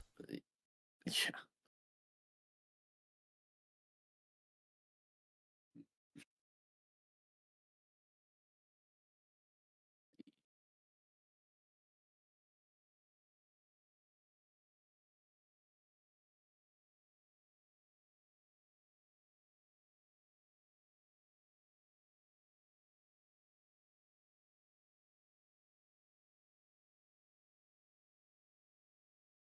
Mountain is winning. Oh my God. Oh, wow. But on YouTube, it's forest. Whoa. That's crazy. Your vote counts more than ever right now. Did Reaper get muted by the Dinobot? If so, I apologize. Deserved. No. All right, I have removed your mute, Dreeper. You are back in. You can talk. Nice. The benevolent role as me with my supreme powers has returned it. My apologies. Sometimes the power of AI can sometimes supersede you if you meme a little too hard. Scarchi says, mountains, the enemies are slender humanoid entities inspired by Skinwalker. So I think he likes mountains of the horror environment. But by any chance, do you like horror movies? Me? Mm-hmm. Yeah, of course. I thought you were asking chat. No, it was towards you. Oh, yeah. My question is, have you heard of the movie The Watchers? I've heard of it. M. Night I feel like... Oh, I think I saw a movie poster for it recently. Is it out?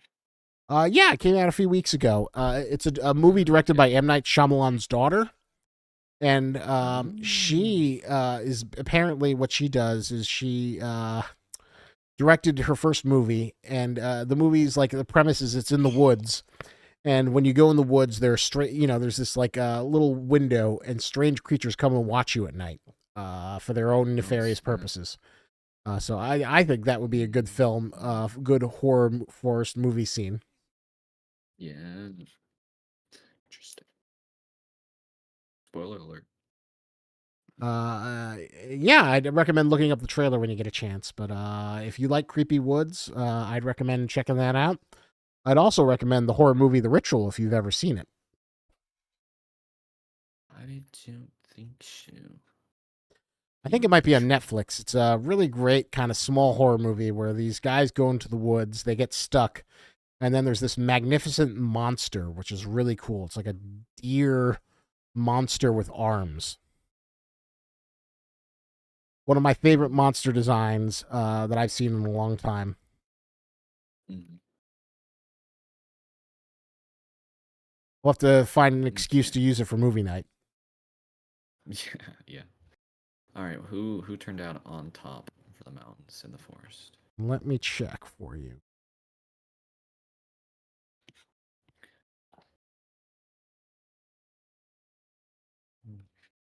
Forest beat the mountain. So Dang. no going Reigning into the champion. mountains. Wow. Had to face two opponents. Okay, okay, okay. Nice.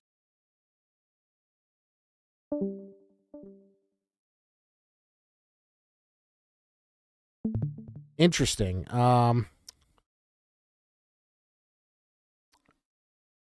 We have a question. Hey, could you take some inspiration from Into the Darkness film? Is that the historical drama? Uh, uh, I don't think this is the right movie that I'm looking at, but maybe there's another Into the Darkness.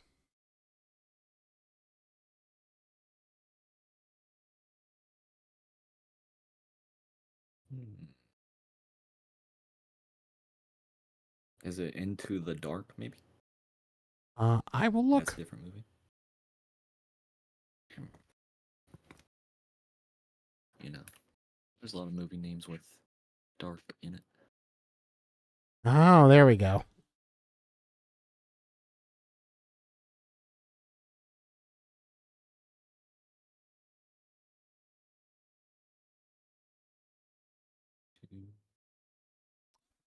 I don't know why, but it kind of reminded me of that movie with Guillermo del Toro produced about the Tooth Fairies. Ooh, I think I watched that. Is it a horror, right? Yep. Yeah, I think I watched that as a child and I kind of got destroyed mentally by it. It is supposed to be. I'm trying to remember what that movie is called. What? The Watchtower? Maybe? No, well, 2 seconds. No, not the Watchtower. I forget. I think there was a Watchtower in it.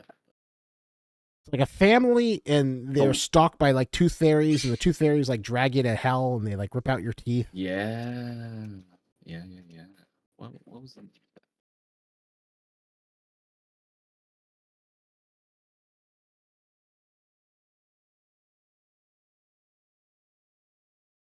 hmm, surely someone in the chat knows. Surely we can use our collective brain power.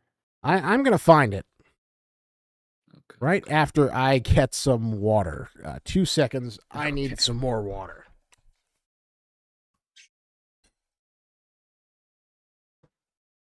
All right, chat. We're gonna ask you another question since the interviewer's gone. Let's keep it real. Do we like deciduous trees or coniferous trees better? Going along with the nature theme that we had before. Deciduous or coniferous?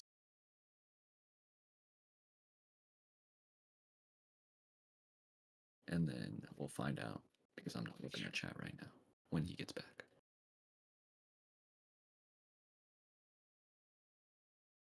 Hmm.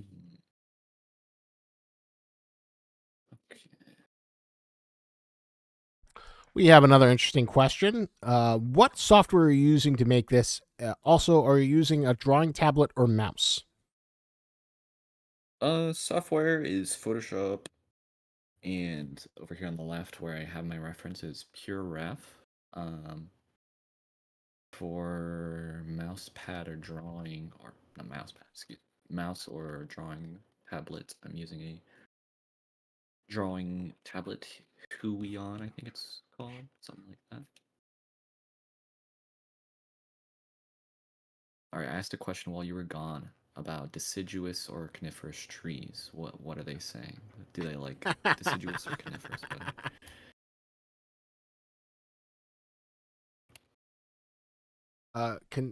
Fisher's trees are trees that don't lose their leaves. I like these then. So pine and spruce, coniferous on top. Okay.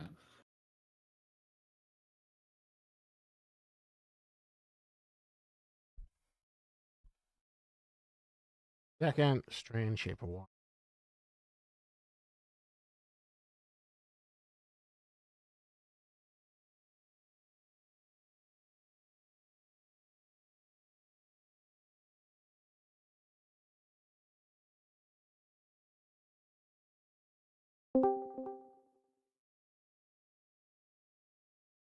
Why can I not find this movie? It's I feel like it's like Are You Afraid of the Dark or Into the Dark? yeah, maybe it's some dark. Something. Hmm. Don't Be Afraid of the Dark. That's what it's Is it that? called. Yeah. Hmm. Cool. And Interesting. in the movie they have these like demonic Weird tooth fairies. things. Yeah, they're Yeah. they're really like just nasty. And it's available to watch for free on Mubi for anyone interested. Look at that. That is a face that only a mother could love.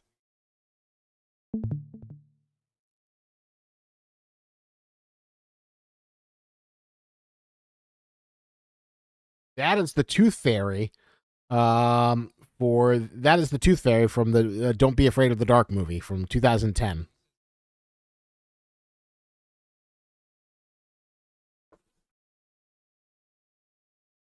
Yeah, it is a nasty little sucker, isn't it?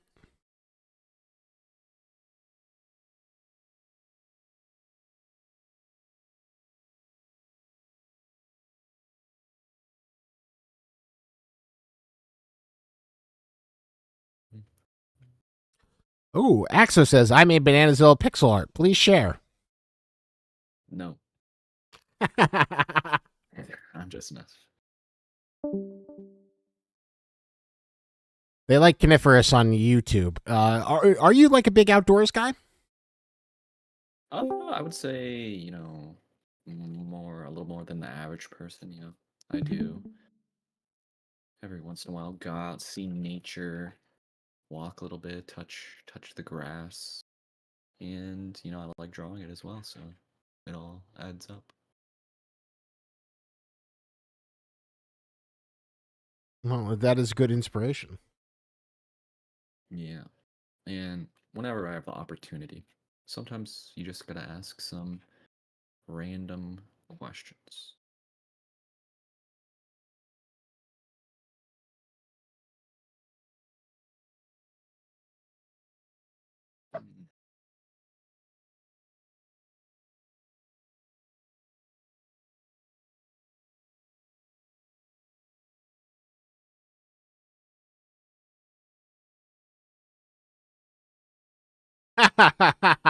That is adorable. Someone sent me the Bananazilla art. I'm gonna share the pixel art with you guys.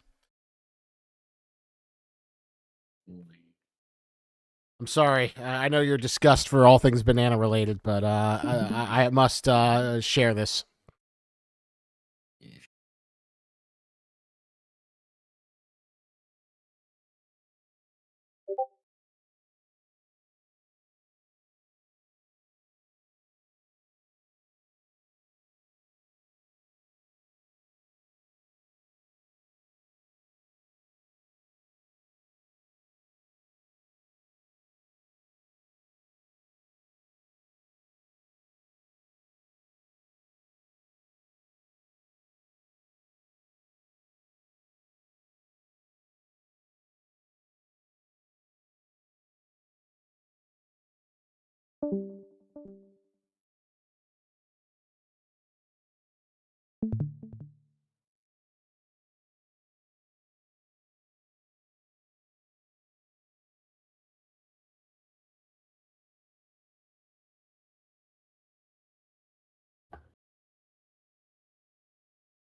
Losing Sanity asks, should I sleep early or game? Chat, what do you think? Wow. This is Yeah. Put up incredible. the poll. Let's find Everyone's gonna out. say Let's game. find out. What do you people suggest? What is this crowd going to say? Game for sure.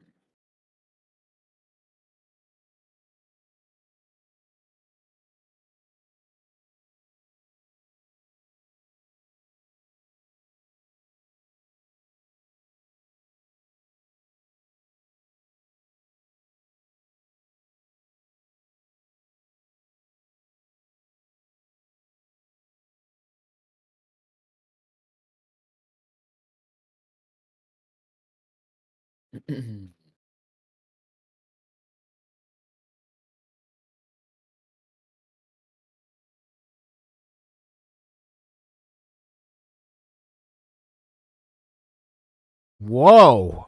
People are voting for. Oh. I thought it was sleep. But we are No seeing a way. lot of support for game. How did I know? That is the gamer Chat. lifestyle. Yeah, chat and good decisions do not go hand in hand.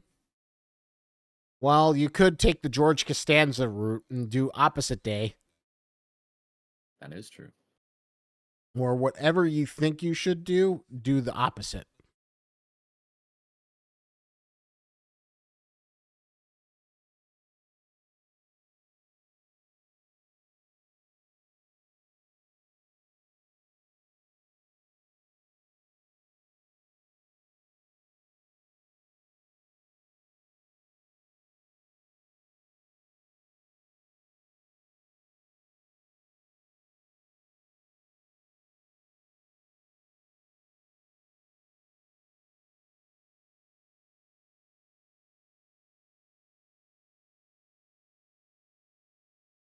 Oh, now it's 50 on YouTube. Sleep and game.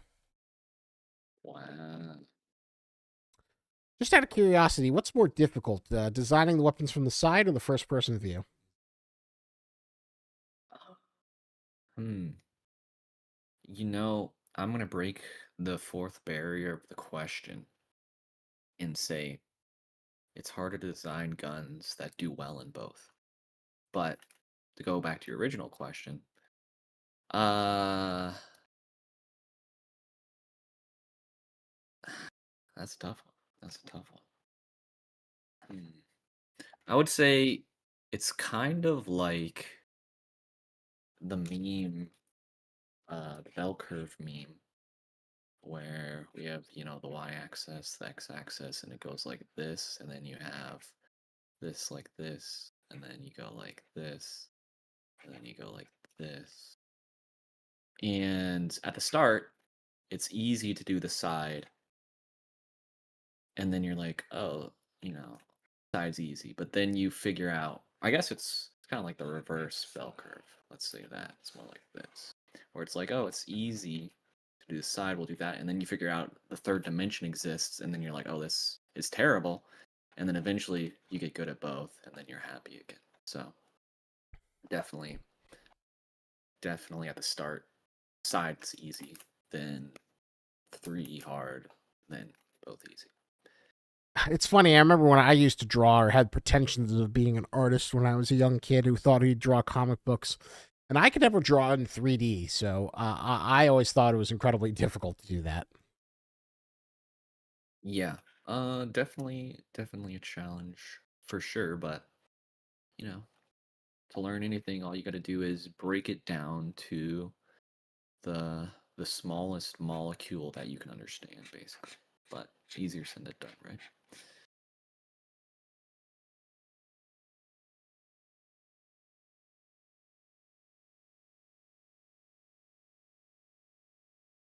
How long did it take for you to master 3D art? Uh, I'm definitely not a master now, so it's ongoing process. But uh, eh, I've been using it. I started using it about 6 years ago now.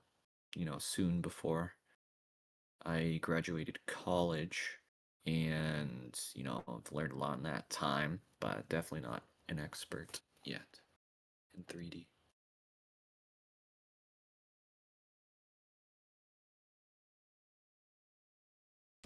And would you say you're skilled in 3D modeling using programs like Blender, or is it just mainly drawing in Photoshop? I use software like Blender pretty much every day, to supplement the designs because yeah, it's the logic is as simple as, SCP game or a lot of the games I work on are 3 dimensions, so it's good to be able to use 3 dimensions, not just 2D. It seems Uh, like a practical application. yeah, you could say so. Interestingly, recently on my own time for my own fun, I've been learning a little bit of Unreal Engine, which has its own, challenges, but mostly 3D software as well. Would you say Unreal is especially difficult to learn? Uh, I would say some parts of Unreal are especially easy, other parts are a unknown to me. So like a lot of the 3D side of things like inputting assets, textures, materials, etc. Like I know the process from other software, but the programming, actors and pawns and animation and the actual what makes the engine uh, is not quite as easy for me because I don't come from that discipline.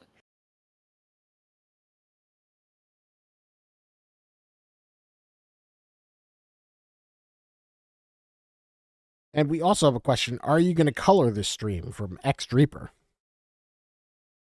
Yeah, we're gonna color some mountains, a lake, and forest. But no, I'm definitely gonna put in some colors for these. Oh yeah. Um, explain, the thought process when doing that for sure. For sure.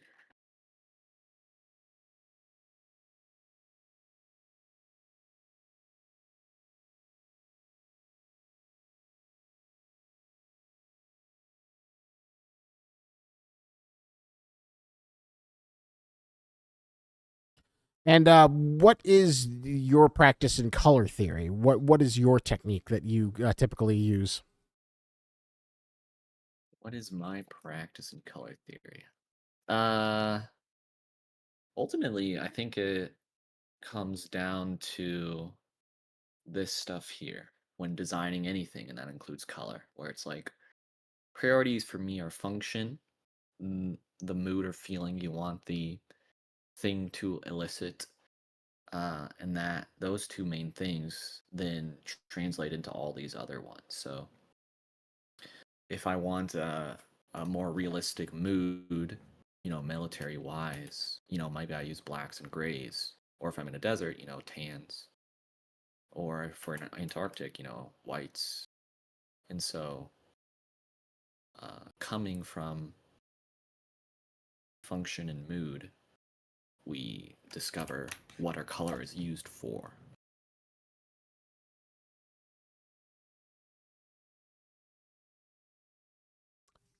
And that's the sort of basis you work with. Do you find coloring difficult? Uh, I I would say coloring might be one of the easier parts for me, to be honest. Where the stuff I'm doing right now, how I like split up things, like this section from this section. Do I want, the shape of this canister to be like this or that, or the shape of the stock to be like, do I want to cut out that looks like this, or do I want to cut out that looks like that? To me is harder than coloring personally.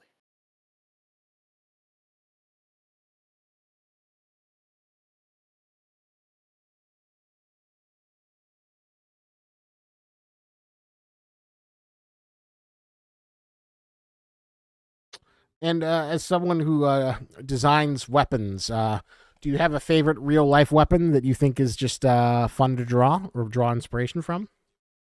That's a good question. The one that came off the top of my head is definitely the revolver because, who doesn't want to, empty a gun like this, slot them in, feel powerful. Like it's more powerful than a regular pistol, um, and it's more agile than a full length rifle. So I think it's a good niche weapon.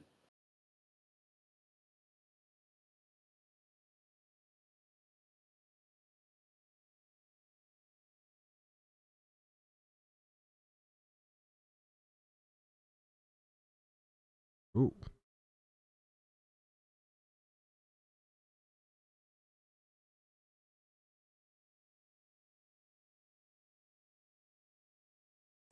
And how good of a computer do you think you need to do this sort of artwork?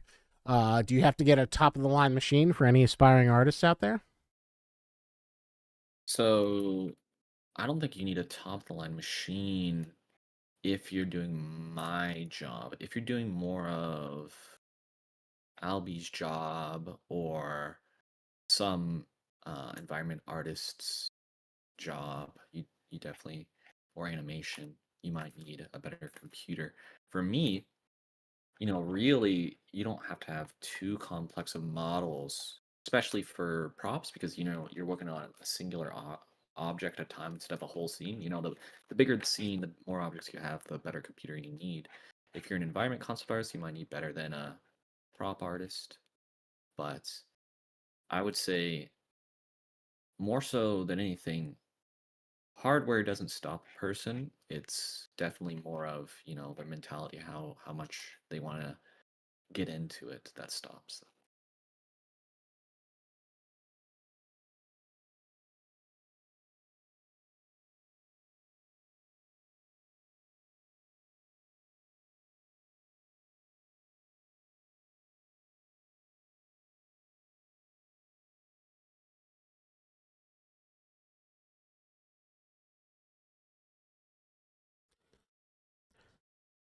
And is there a prop that you really, really love to draw? Um, like that you get excited Hmm. for, like whether it's clothes or do you like weapons? Guns are definitely pretty exciting to do. Eventually, I think it'd be fun to do knives or swords or something as well, because, Oh, growing up, I was big into fantasy, even more so than sci-fi. what are your Um, favorite fantasy? That's wild considering how much sci-fi art you do. yeah, interestingly, I think sci-fi and fantasy have a lot more in common than people think. Maybe since I'm an artist, I can see beyond the aesthetic choices because oftentimes a lot of it is just aesthetic choices, but Um, fantasy properties, I read Aragon growing up, uh, Dark Materials growing up. Um, what games did I play? Dragon Mm, Age, Witcher. definitely was a little old or for Witcher to be growing up playing that, but uh, Well, there was Witcher 1 and Witcher 2 that which might have been out when you were kind of growing up. that is true. That is true. Um, They're not as famous as the third game, which kind of like brought the series to such widespread acclaim, but they yeah, built the foundation that led to it. yeah, yeah. Um, what other books? Harry Potter classic, classic. So who do you think would win, the Game of Thrones dragons or the Aragon dragons? Hmm. Good question. You know, I haven't watched all of Game of Thrones yet, to be honest with you, but from what Ah, I know, I the Aragon ones are kind of crazy powerful, at least from what I remember, in not in kind of undragon-like ways. So I might have to go with or unregular standard dragon ways, I should say. well. I know they have like psychic and other magical stuff they can do, right? Yes, stuff like that. Yeah. So that might give them a distinct disadvantage or advantage over the Game of Thrones dragons, because the Game of Thrones dragons are more, animal esque. They're kind of like Yes. dinosaurs in Jurassic Park. So they can fly, Yeah. they can eat, they eat stuff, and they can fire, and that's about it. The fire is like the big Yeah. advantage. Yeah. Yeah. So if the Aragon dragons can like resist the fire and they have more stuff, then I think it's an easy win for them. Yes. Yeah.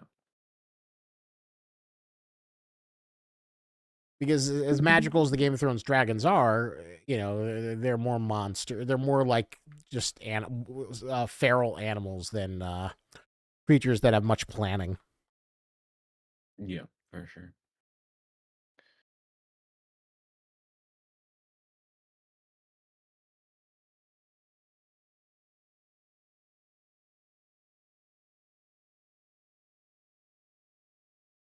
And have you ever done any designs for fantasy things yet? Good question. Let me think. Let me think.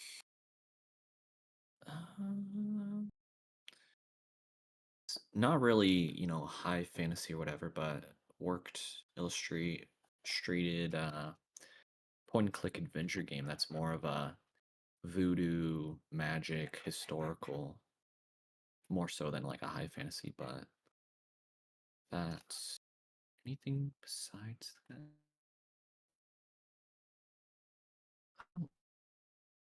You haven't gotten to draw a sword or katana in a game yet? No Not Genshin yet, Impact? maybe one day. Oh, I a little bit of that, but not today. Maybe one day. Fingers crossed. I guess Yeah. if you could design a fantasy weapon for 5K, what would it be? Hmm. Mm, mm, mm. I might, since 5K is pretty grounded, I might have to make it more, metaphysical in properties than, you know, something super fantasy like. Uh Probably leaning into some SCP, whether that's like literally using the SCP or, maybe some wisdom we gain from one of the SCPs gives us some kind of interesting fictional technology to uh, superpower this weapon somehow. Ah. But I guess a magical katana that shoots lightning. Probably, most likely not. Most likely. People have noticed that Kyle is lurking, the creator of Bananazilla. I will let you know, Kyle, as you're Jeez. passively watching this. Frequently, we have had Bananazilla wars. People have demanded that David bring Bananazilla in gun form, but David, being a man of integrity, a man of plans, a man who is set on creating a lightning gun, said no. What's that famous Watchmen quote? Let me see if I can find it. No, that's the famous quote. Just no. But while you look it up, Kyle, you have to answer two questions that the chat's already voted on, but I want to see your opinion. You're going on a hike. You're going on a hike to either a forest or mountains. You have to choose one of the two. And then the second question, do you like deciduous trees or do you like coniferous trees better? Asking the big questions here. Here's the quote. Yeah. All of the Discord members and admins and mods will look up and shout, "Save us." And I'll whisper, or will look up and say, "Save Bananazilla. Make it a banana gun." And I'll whisper, "No." No.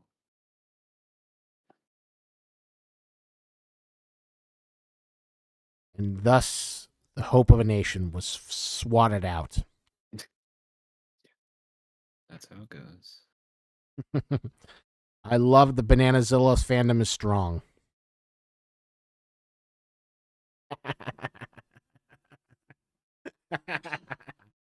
We'll see what Kyle chooses for mountains and streams and deciduous trees. Cool.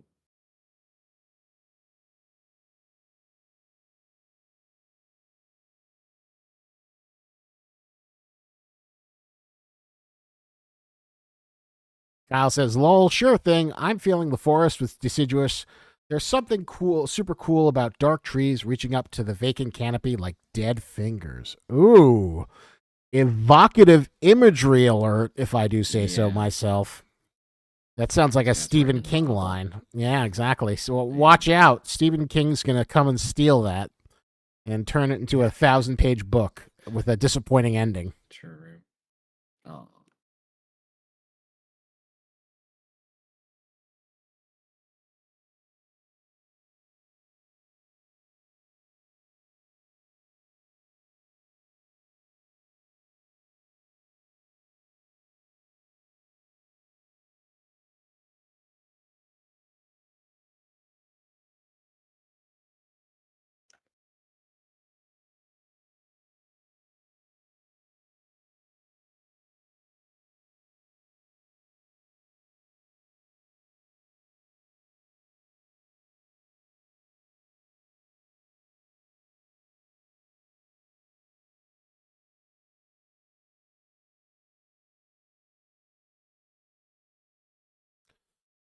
Interesting. Losing Sanity says, is it just me, but did performance get worse after 14.1?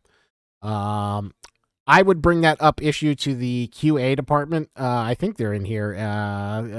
Like, let them know if you're having issues. Give them screen caps. I can't confirm, but I would say for them, let them know. And Kyle says these are really cool designs, David. So feel proud. He was paid to say that, so not even a joke. Not even a joke. You should take pride. Random question: do you are you an anime or manga fan? I like some anime and some manga. Are you a Jujutsu Kaisen fan? Oh God, don't ask me about Jujutsu Kaisen. Do you have conflicted feelings? I've talked to many friends about Jujutsu Kaisen where it's like, oh, I like this part and this part, but the rest of it's terrible. So, yeah. All right. The only reason I bring it up is there's a scene that was in the second season of the anime that was iconic, where the main villain fights like this kind of lesser demon guy, and he kind of like runs the floor through him. And the lesser demon's like, "Oh, I'm so sad. I couldn't beat the main bad guy. I'm so weak. I'm actually pretty powerful, but I just kept on getting my ass handed to me because I have to fight the strongest people in the universe." And then the big bad guy says, "You didn't get power because you weren't greedy enough, but you should stand proud. You're strong." And then the other demon guy starts crying, and because he got positive reinforcement from his idol. Yeah. And then he dies. So the reason why I bring that long-winded analogy is because no, you should stand proud. Oh, okay. Stand proud. Your art is strong. The philosophical question is, if I'm gonna die, what does that pride mean? Your pride as an artist. You created a gun so great, so convincing that you could just stand and echo into eternity as you dissolve and have tears of joys. Amazing. Shakespeare couldn't have wrote it better.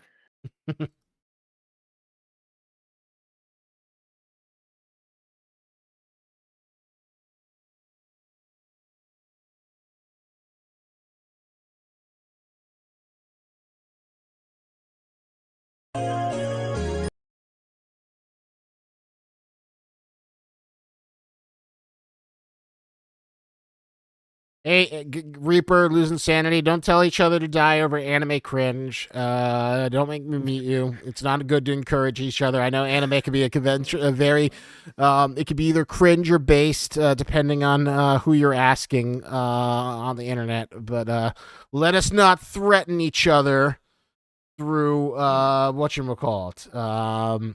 Don't make me meet you. I like the fact that you guys are here always. I don't want to mute it, but please do not encourage each other to die. That is not nice.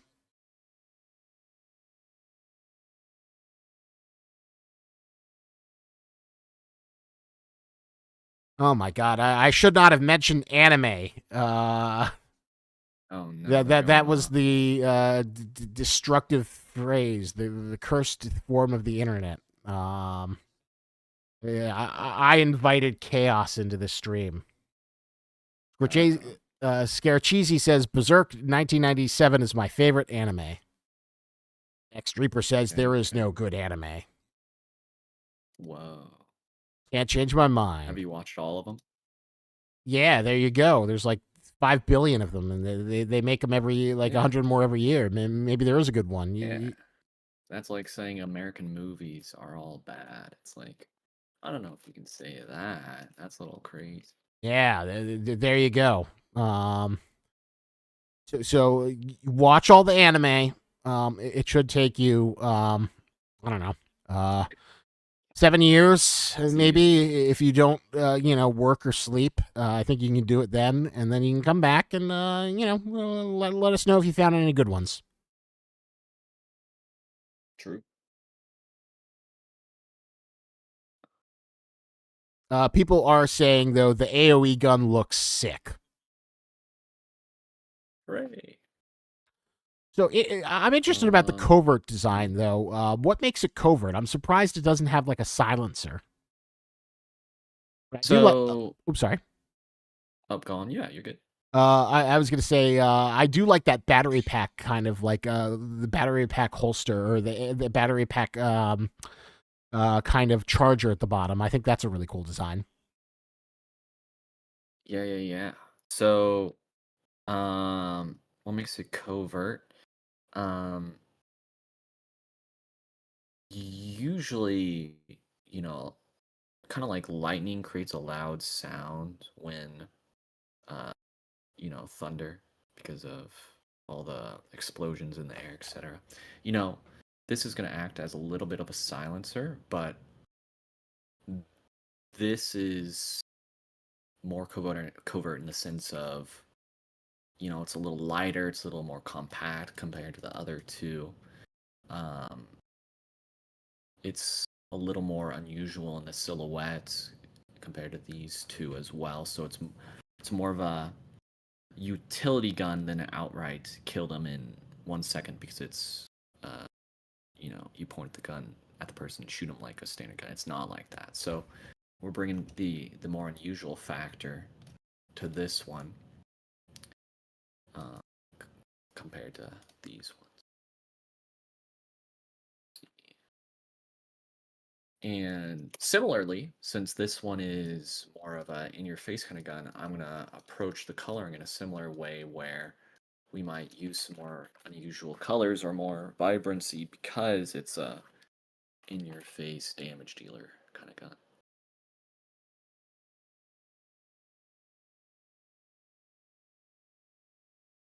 At this stage, we don't have too many details in the actual design, but it's good to rake into the color blocking, splitting it up into major colors at this point, so that when we do fill in the details, we can contrast or harmonize with those colors as well.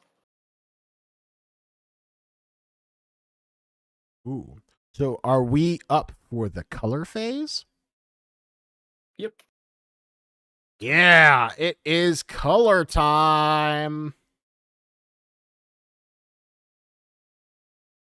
So, due to the military nature, I'm just gonna, slap the dark gray to start, but then we'll see where it goes from there as I build color on top. Will we get some electric energy bolts? Will we get some electro from Spider-Man energy? That'd be cool. That'd be cool. I think, visual effects, especially for like a specialty gun like this, is good for the visual effects artists as well. Because, they might not have it on hand already, like a normal bullet effect would be.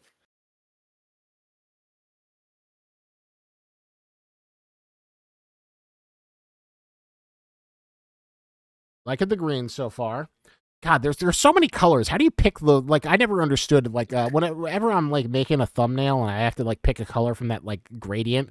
I always feel like it always looks terrible. It's like not a good color. How the hell do you like get the good ones? How do you like? That's a very good question.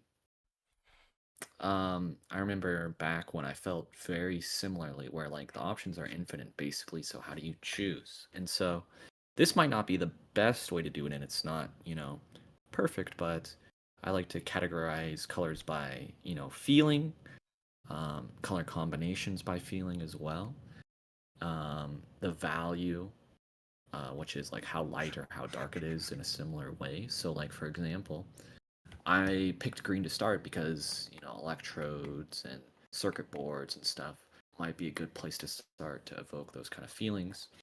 And then, I was going to try purple for the lightning, and obviously copper for the fundamental coiling. And so, starting out with something is always easier than going it randomly or trying to make it up yourself. Good to hear the philosophically of your color. SCP 5K story campaign inspired by Sinister 2012 film when? Like the movie Sinister, or just like a Sinister movie that came out in 2012? You're gonna have to give me a little bit more specifics, Scarcheesy. Kyle asks a question for you. Do you imagine these weapons are mass produced by MTF units or specifically constructed by case-by-case basis by scientists? So what is the lore for these creations of these weapons you are propping together? Good question. I would say these ones definitely are case by case as I'm designing them right now. In the sense of they might be further along in development. They're not like brand new ideas, but definitely more of a one of than a manufactured, printed out like the newspaper or anything. And since the 938 is only one entity, unless we find like clones or other of its kind, maybe we only have one of these guns in existence. So if you get it, you're kind of got a lot of power in your hands.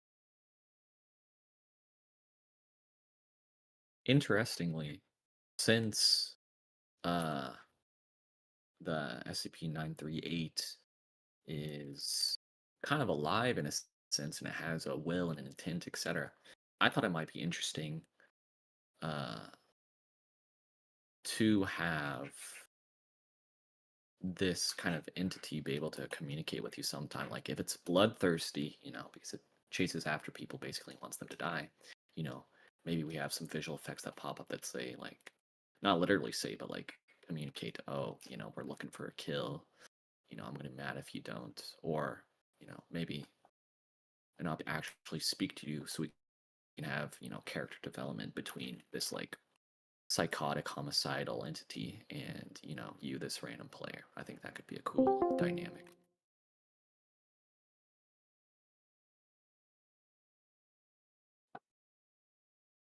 Can these weapons be in game? Because cool.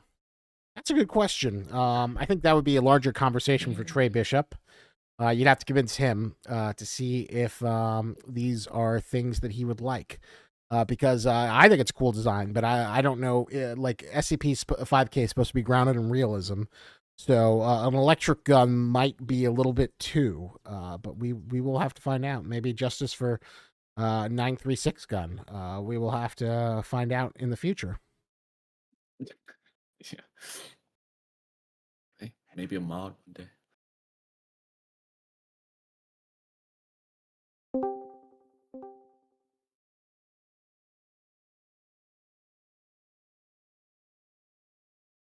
So, for example, for like this, uh, kind of want the this little thingy cylinder to be the housing of the actual SCP. So, I am going to spend a tiny bit more time on that right now. And like one of the things that was communicated in the SCP document was clusters of iridescent red eyes which watch from poorly illuminated areas. So that could be in the environment, of course, but I think it'd be cool to show some kind of, energy located within here as well. Uh, Kind of bubbling and coalescing,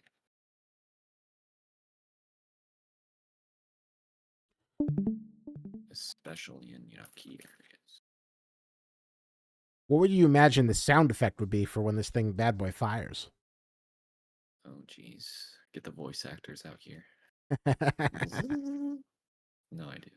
But if you actually listen to, there's similar guns like this in real life. Like you can get one of these off Amazon. It looks like this. They're Really? pretty loud. Yeah, yeah, you can literally buy this model off Amazon. What does it And do? so it shocks you if you put your finger up to it. Or it connects to metal if it's close enough, with these lightning thingamabobbers branches. It's like I don't know if you know those orbs that have, this kind of effect, but it's basically that, but like free flowing. And there's a limiter on the the voltage and such, so you can't really get hurt, but it'll shock you.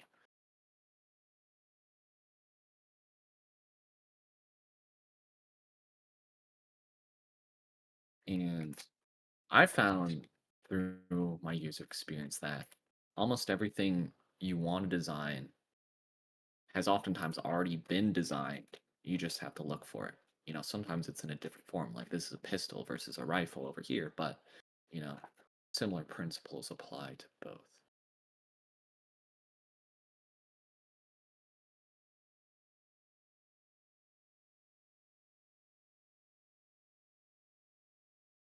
Ooh, you were not kidding. It does not. You are managed to color these things very quickly.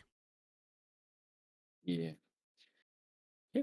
Yeah. Who knows if it's good coloring, but it is being colored quickly. It is. Coloring is always getting it. At least some coloring is always better than no coloring. Although, is there Yeah. a way to have that kind of metallic sheen? Yeah, for sure. That's after I do the flat coloring, we'll go back in with some light and shadow to bring it together. We do have a comment from Kyle about the practicality of getting this gun in. He says it takes a lot of Uh-oh. time to get a weapon made, rigged, and animated, and then there's first, third person animations on top of that. As much as Uh-oh. it'd be sick to add them all, we do have to consider what would contribute to the experience and how it would affect the balance of stats in comparison to other guns. So there you go. You can't have a billion weapons. That's a no. That's a no in a very objective, focused way of saying no.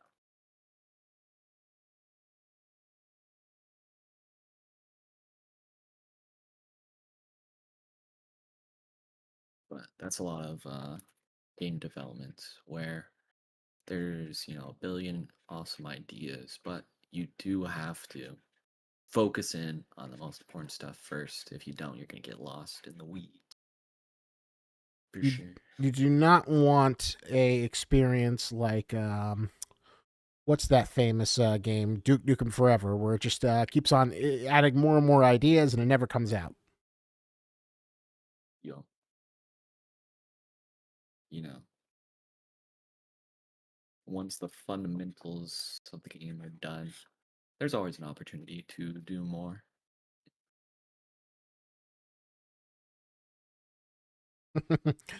X Reaper is threatening to do all the work and put in all the weapons. Well, when Steam mod support comes, you can use the incredible powers of trying out your game design to see if you can put it in the game.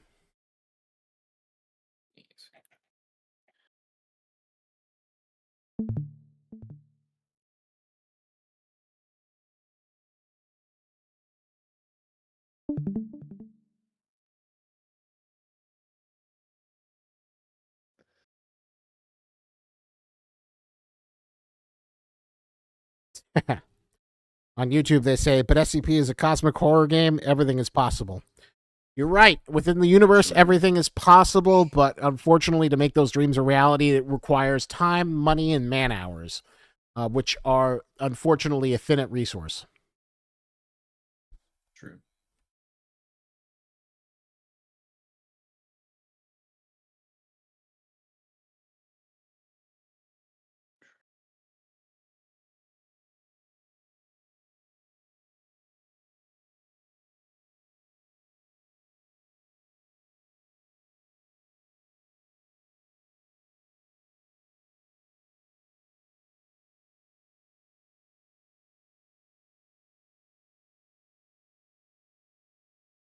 And for this one, we have, the canisters and stuff, but I also wanted to show on the side of the gun, kind of like the energy levels in case you need to recharge. So instead of like bullet counts, we would have, whether it's low on energy or not. Ooh. What kind of energy would you? It's just electricity, because like right now the green gives me Yeah, kind of like a BFG plasma vibe. yeah. Right now it's just electricity, but the good thing with this kind of process is I can quickly go over here and go to purple, if we want it to be purple. And so the iterative process is there exactly for the reason of like, oh, we think X would be better than Y. All right, let's do it.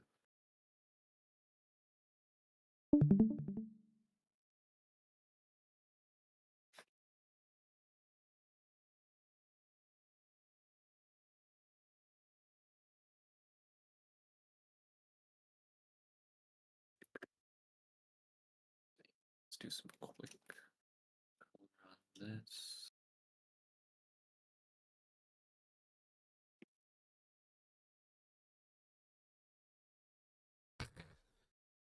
I look forward to seeing you making the electro gun and Bananazilla.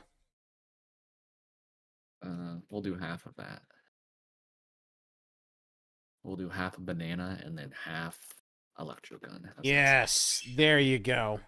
Well, when the Steam mod support comes, then justice can be served.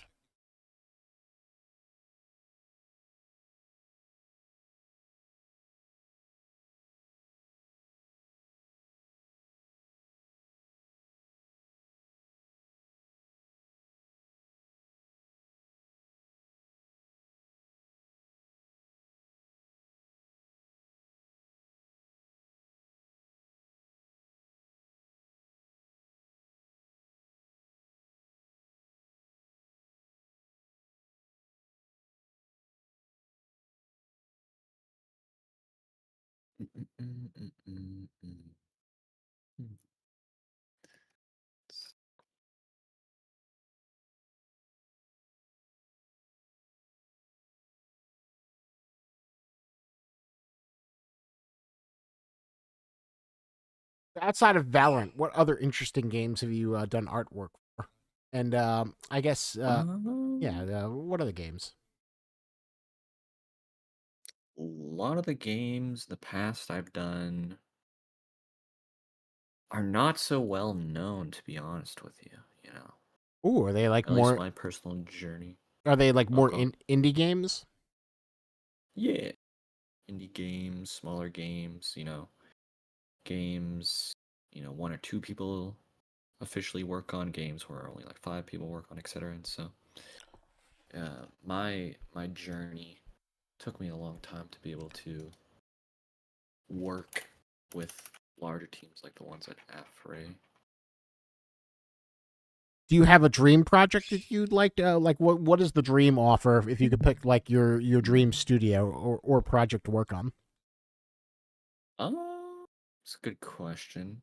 Um, I don't know where the developments of these few I'm gonna say are gonna be in a few years, but Warframe would be really cool. Ooh, yeah, Warframe's got. I'm amazed that that game has managed to like exist for as long as it has. It's like I feel like you don't hear it talked about as much as like Apex or Fortnite or Yeah, Destiny, but those Warframe yep, people are yep. really loyal.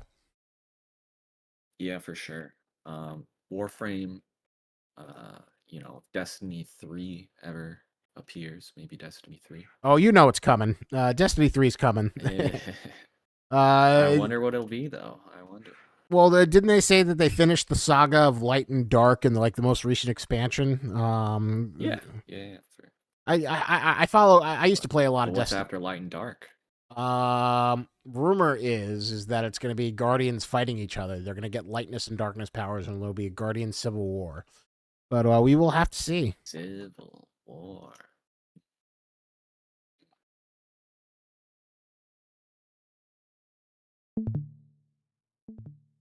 We shall see.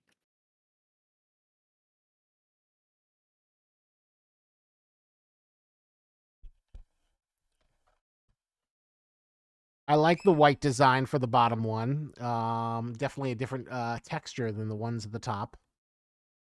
Yeah, yeah. I just felt, let's be a little weird, be a little unusual with it. See how it goes. The varieties. And yeah, and then quickly slap on some light and shadow.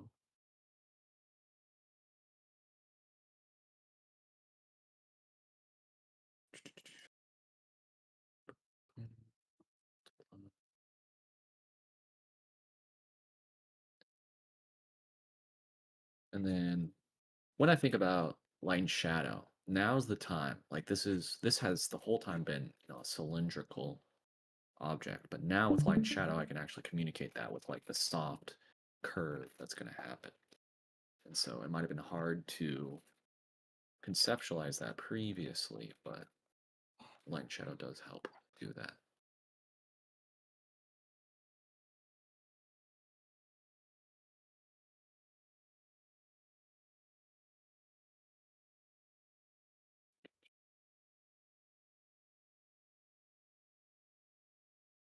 So, what would you advice would you give for learning how to do light and shadow? Step number one, you look at stuff. Step number two, you come to the understanding or somebody tells you that everything that exists in the world either is or can be divided. So, what do I mean by that? So, to do a visual diagram of, say, a face, real quick. So, we have this, we have our smile, we have our nose, we have our eyes, right? If I want to turn this into an actual, lit figure, its head, say from the side, we're going to divide the light from the shadow. So that could look like shadow for the nose coming from the side, shadow on the side of the face, shadow along under the lip. We're going to do the brows. We're gonna give some hair, perhaps. Eyebrow, cast a shadow. We have an ear over here that's in shadow. We have an ear in light. And so we just have a division of light side and dark side, kind of like Destiny. But we represent it by these big shapes. So how to do light and shadow is figuring out the division of shapes. And once you can start seeing that in real life, like look around your room, look at an object, what's light, what's dark, and then be able to represent that in 2 dimensions. You know, that's all there is to it, basically. Make something so complex feel so simple. You're too kind.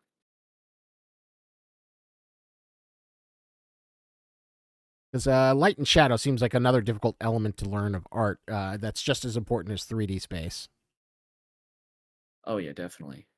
Light and shadow is the way most often to communicate 3D space, besides perspective. It's simple to say, but definitely harder to put on the page for sure.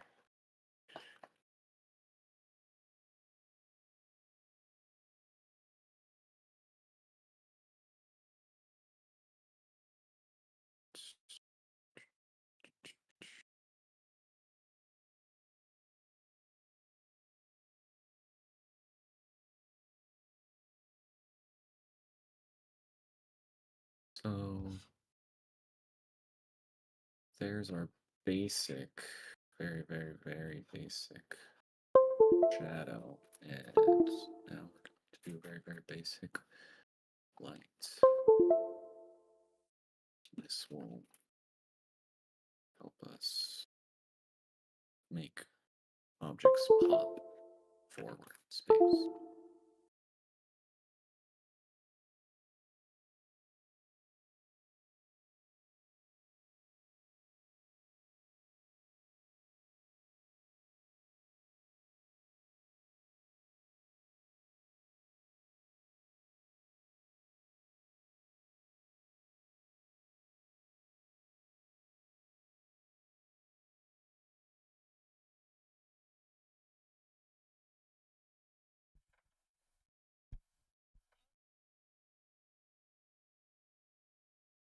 Definitely feels like we're getting towards the end of a complete design. Yeah.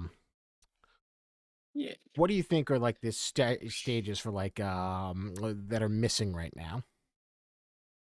So I would say this one would be difficult to do in, this kind of short, or I say short, but, relative to a workday live stream where ultimately for a very realistic game like 5K, we would really want to get into the nitty gritty of like, oh, our fasteners are going to be here and here.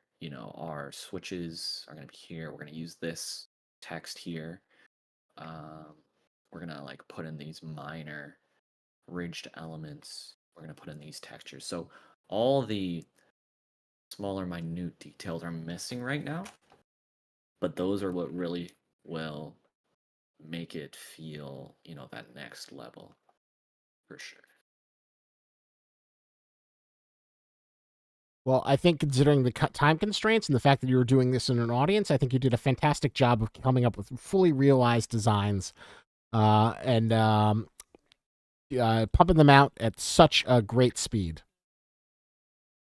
Wow. So supportive. Thank you. I know who I have in my corner. Well, I like to support all of the hardworking people in a fray. I think you do fantastic work, and I love to share it.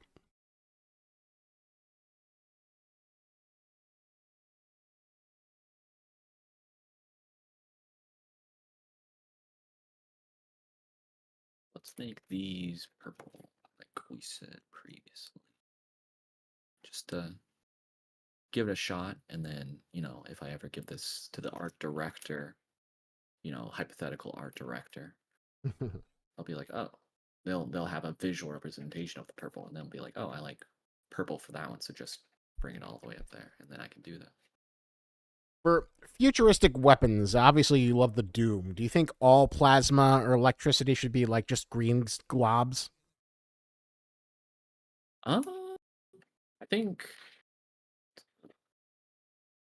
electricity can be so many different colors. So I would not tie it to any one specifically. Um, what's a bad electrical color? Let me take a look at this. There can be red electricity. Hmm. Have I ever seen orange electricity? I can't. Well, I feel like I saw it in the Godzilla movie with King Ghidorah. That his electricity was kind of orangish. Oh, really? I did not see that. I could be wrong. It could be the standard yellow, but that's Oh, what my instinct tells me. interesting. Maybe every color is perfect for electricity.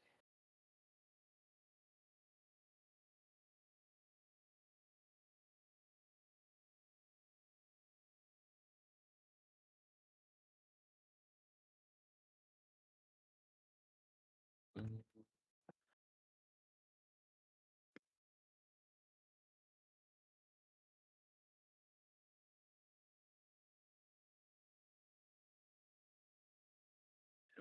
light.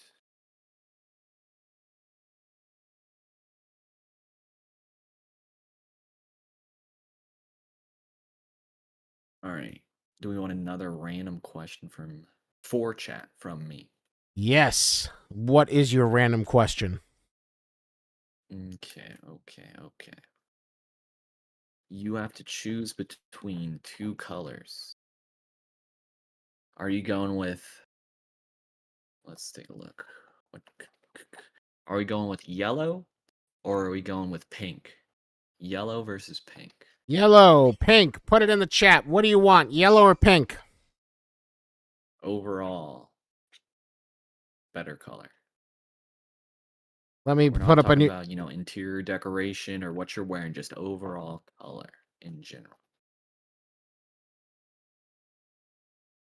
Which one reigns superior? Yeah, we got yellow, yellow.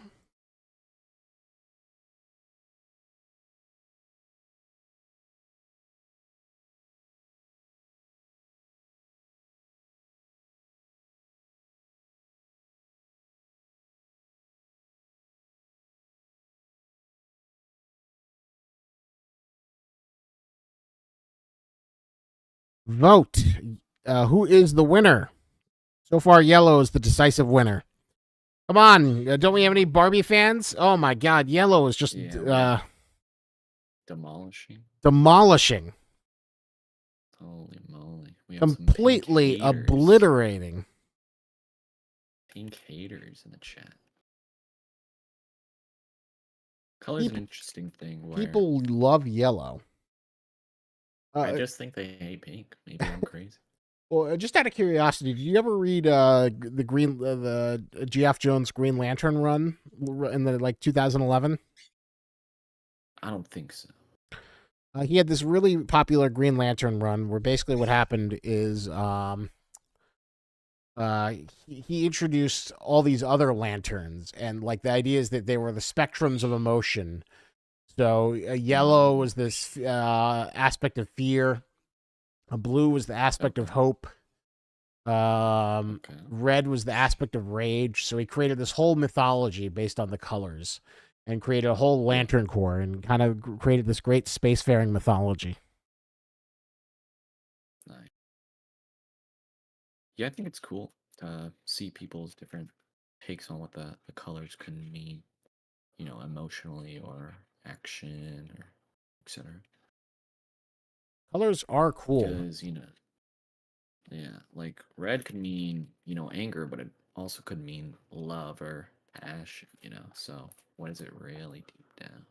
Well, what do you think the meaning of yellow is? Yellow, I hate yellow. That's what it means. Yellow might be the worst color in the color wheel. Why? I don't know. I'm just messing around. Yellow's gold. Yellow, the yellow Well, power those are two range. different colors, huh? Mm-hmm. Isn't gold on the spectrum of yellow?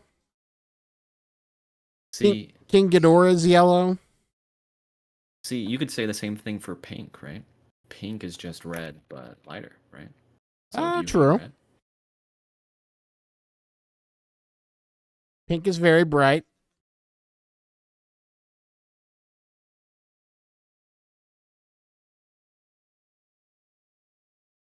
Pikachu. Pikachu is an iconic yellow creature. True. McDonald's. They say it's golden arches, but truly it's yellow arches. That is true. Uh, what else is yellow?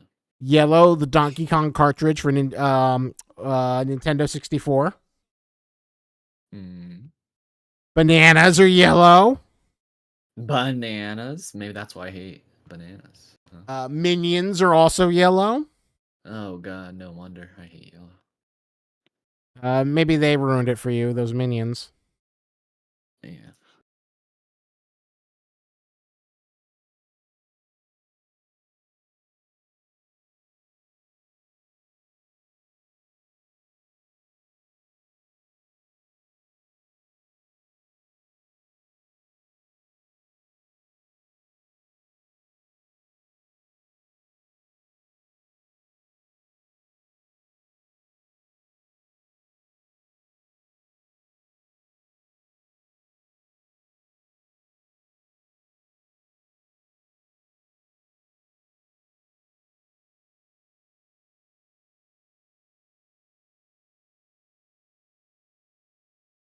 Were you thinking about adding yellow to these guns? Is that why you were looking to get the definitive That's yellow answer? a good question actually. Do I need any accent colors or anything special to add to these? Since we're coming near to the end. I think, one of the elements I think is important for any design in the kind of stuff we're trying to design is graphics. So, I could put a SCP logo in here, just very roughly. However it is. I forget, but you get the point.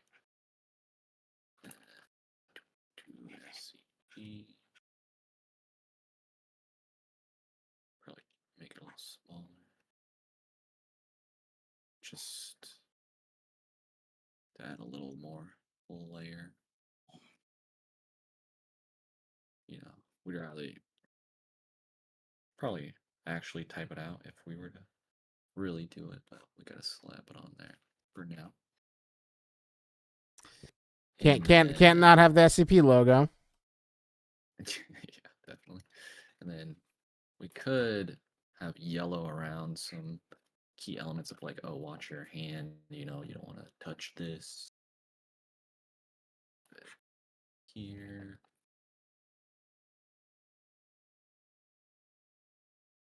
Maybe something like that.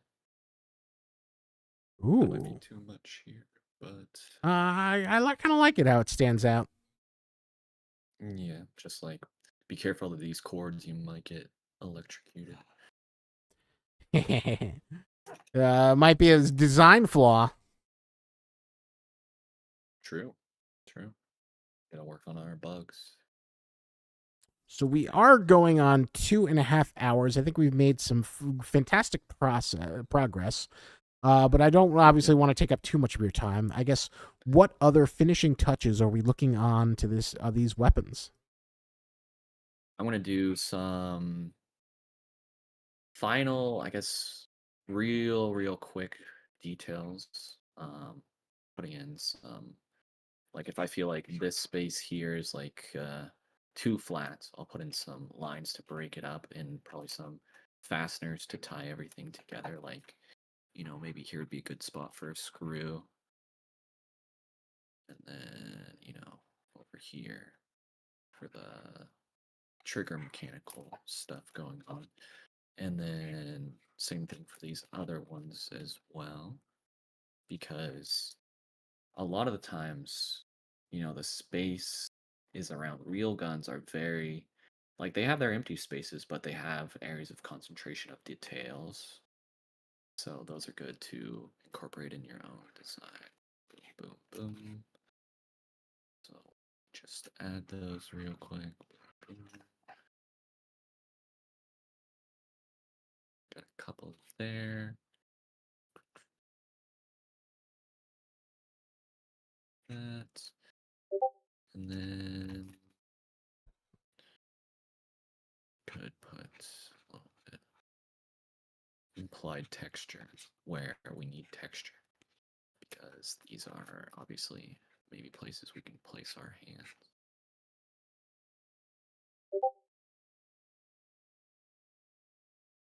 Ooh, I like those lines. They give a lot of definition. And a nice Um, little bit of grip feel. Yeah, yeah.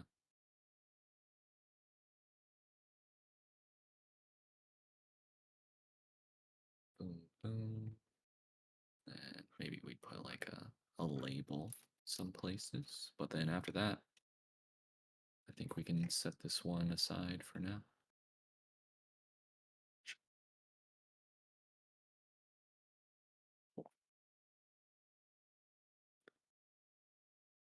Okay.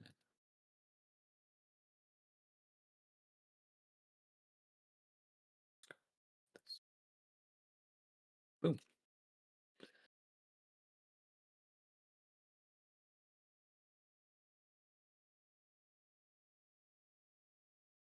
There. Think that's how it's gonna be.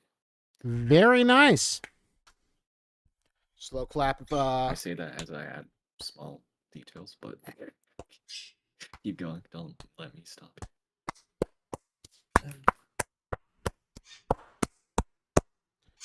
My bird, Captain Crunch, squawks in approval. Mm.